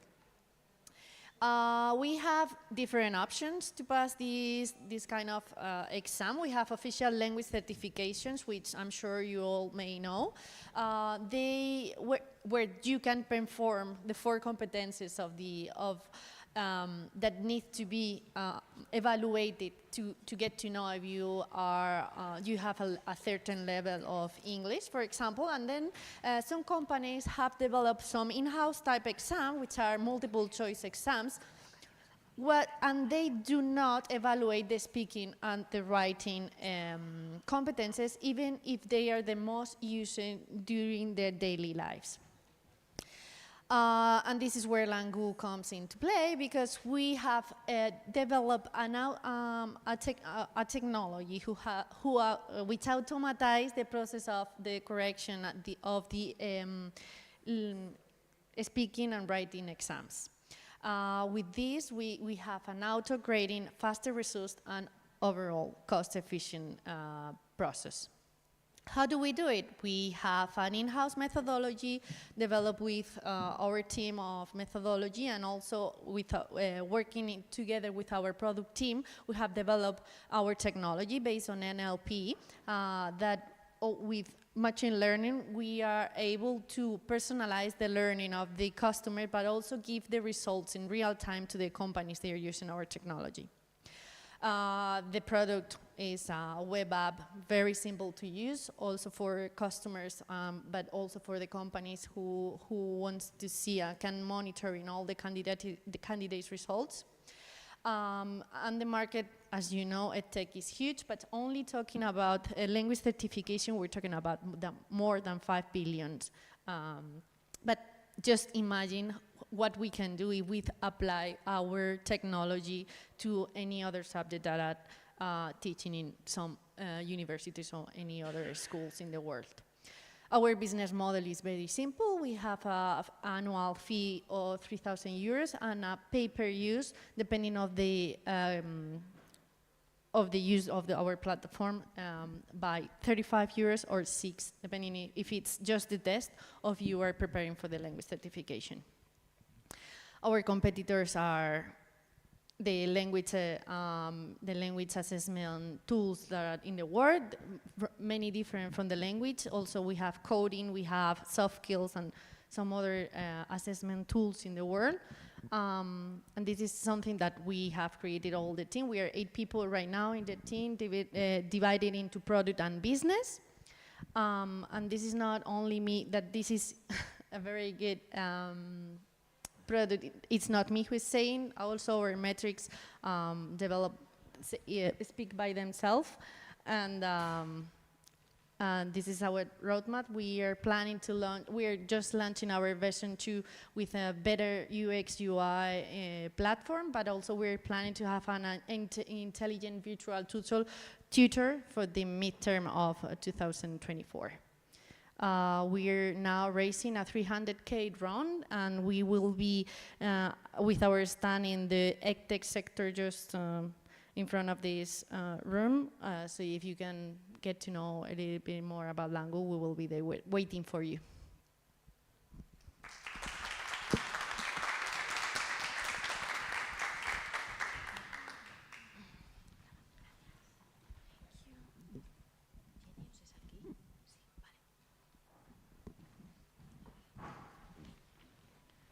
Any questions?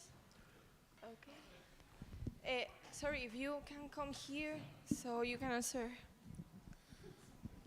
It's okay. Hi. Muchas gracias por la presentación. A ti. Una pregunta sobre el tema de precios, ¿vale? Veo que estáis sponsorizadas, digamos, a nivel tecnológico por Amazon. ¿Sí? Entonces, muchas veces, yo conozco cómo funciona eso, ¿no? Os dan un montón de créditos para computación en la nube, igual que Google lo hace. Entonces, veo el modelo de precios que me parece que a futuro puede que no os funcione. Quiero deciros que, porque todas las APIs que tienen de entrenamiento, o sea, lo que tienen de reconocimiento de texto, o sea, de reconocimiento de voz, procesamiento y demás, son caras. Entonces, si un usuario hace poco uso de ello, os sale a precio, pero como haga mucho uso, es como en un buffet libre, ¿no? Si hace mucho uso, salís a pérdidas. Pero claro, mientras Amazon os está sponsorizando, pues eso funciona. ¿Habéis pensado a futuro ajuste de precios o habéis visto que la gente habitualmente no gasta lo que cuesta la licencia al mes? Bueno, lo cierto es que nosotros estamos acelerados por Amazon, como tú bien dices, tienen una aceleradora específica para servicios de educación y nosotros entramos con ellos en enero de este año. Efectivamente nos dan créditos, pero nosotros lo que hacemos con ellos es utilizar nuestras propias herramientas en su nube, con lo cual no estamos utilizando sus herramientas, lo cual ahorra muchos costes. Sí que las utilizamos pues para pruebas antes de crear la nuestra, pues por ejemplo hacemos un testing, pues no sé, para la corrección de una funcionalidad específica, pero luego desarrollamos la propia nuestra basada en open sources. Muchas gracias por ese comentario, porque la verdad es que os da un valor diferencial en ese aspecto, porque no tenéis un vendor lock-in con un proveedor, porque si no parecería que el core del negocio se está basando en una API que ya existe, pero que tiene un vendor lock-in tremendo y un coste grande. Sí. Es un dato importante y deberíais de resaltarlo en la presentación. Pues muchas gracias. Bueno. La verdad es que no había caído, pero sí que tienes razón, que nosotros lo utilizamos como más una plataforma de pruebas y de testeo, que luego nosotros la herramienta es propiamente nuestra, ¿vale? Desarrollada en casa.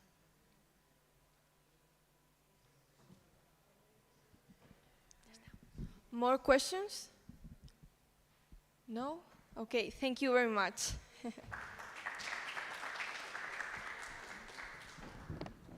Okay, and the last startup of cybersecurity is Peak Quality.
and also giving you a solution to that, so you know already how to fix it in that way. And so that's also how you measure the security. When you say quality, is really like quality of the code, which means security. Yeah. And do you use an internal engine that you developed yourself, or do you use an external engine for, I don't know, some neural simulation, or what do you use as an engine? So it's an internal engine, but we also use other external tools such as 42Crunch, for example, which is a big security tool. So the grading system and the evaluation system is our own, but then when it comes to testing that you want to do, you can choose whichever external tool that you already use in your process. Great, cheers. Thanks for your questions. Thank For you. your answers. Thank you. Muchas gracias. Tengo una pregunta sobre el equipo. Ninguna slide habréis hablado sobre el equipo. ¿Qué capacidad tenéis? ¿Cuántos sois? Pues ahora mismo el equipo es de 4 personas y nada, son bueno, 3 desarrolladores con bastante experiencia en el sector, que también han trabajado desde siempre con APIs, entonces pues tienen esa visión interna. Y bueno, también nuestro CEO, que ha estado durante 15 años en el sector, entonces tiene bastante experiencia también con el mundo de las APIs y sobre todo con el punto de vista de las empresas, de cómo llevan este proceso de desarrollo API First. Y en base a eso, que tienen bastante experiencia, he echado de menos, por ejemplo, una slide en la que habléis sobre los competidores, porque realmente el problema que tenéis aquí es que competís contra los más grandes. O sea, es decir, en este mercado está Google con API, está MuleSoft, está Azure API Management. Entonces, claro, el punto de donde vosotros podéis tener un valor diferencial, entiendo que estas otras soluciones son muy caras, entonces igual también en precio. ¿Lo habéis pensado vosotros dónde tenéis el punto diferencial?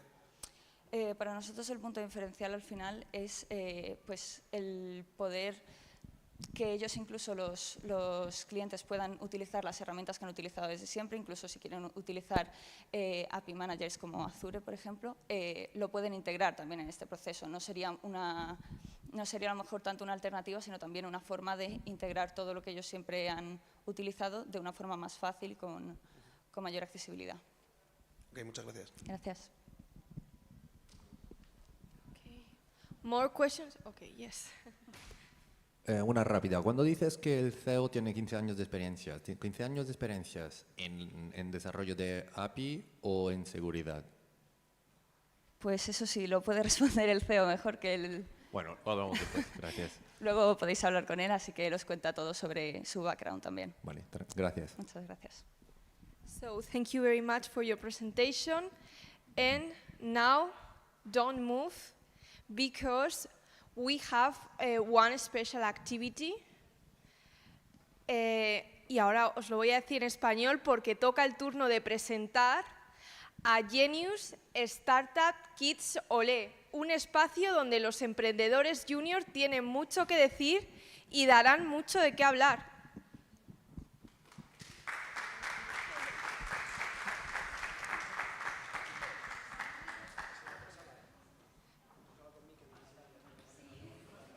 En serio, es que nosotros lo teníamos aquí puesto.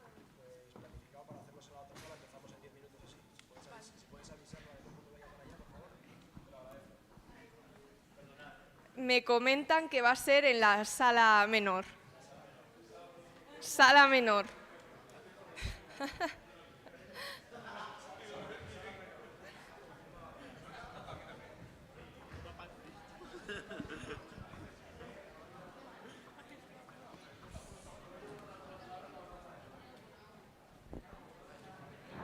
Bueno, aquí mejor. Esto cambiar.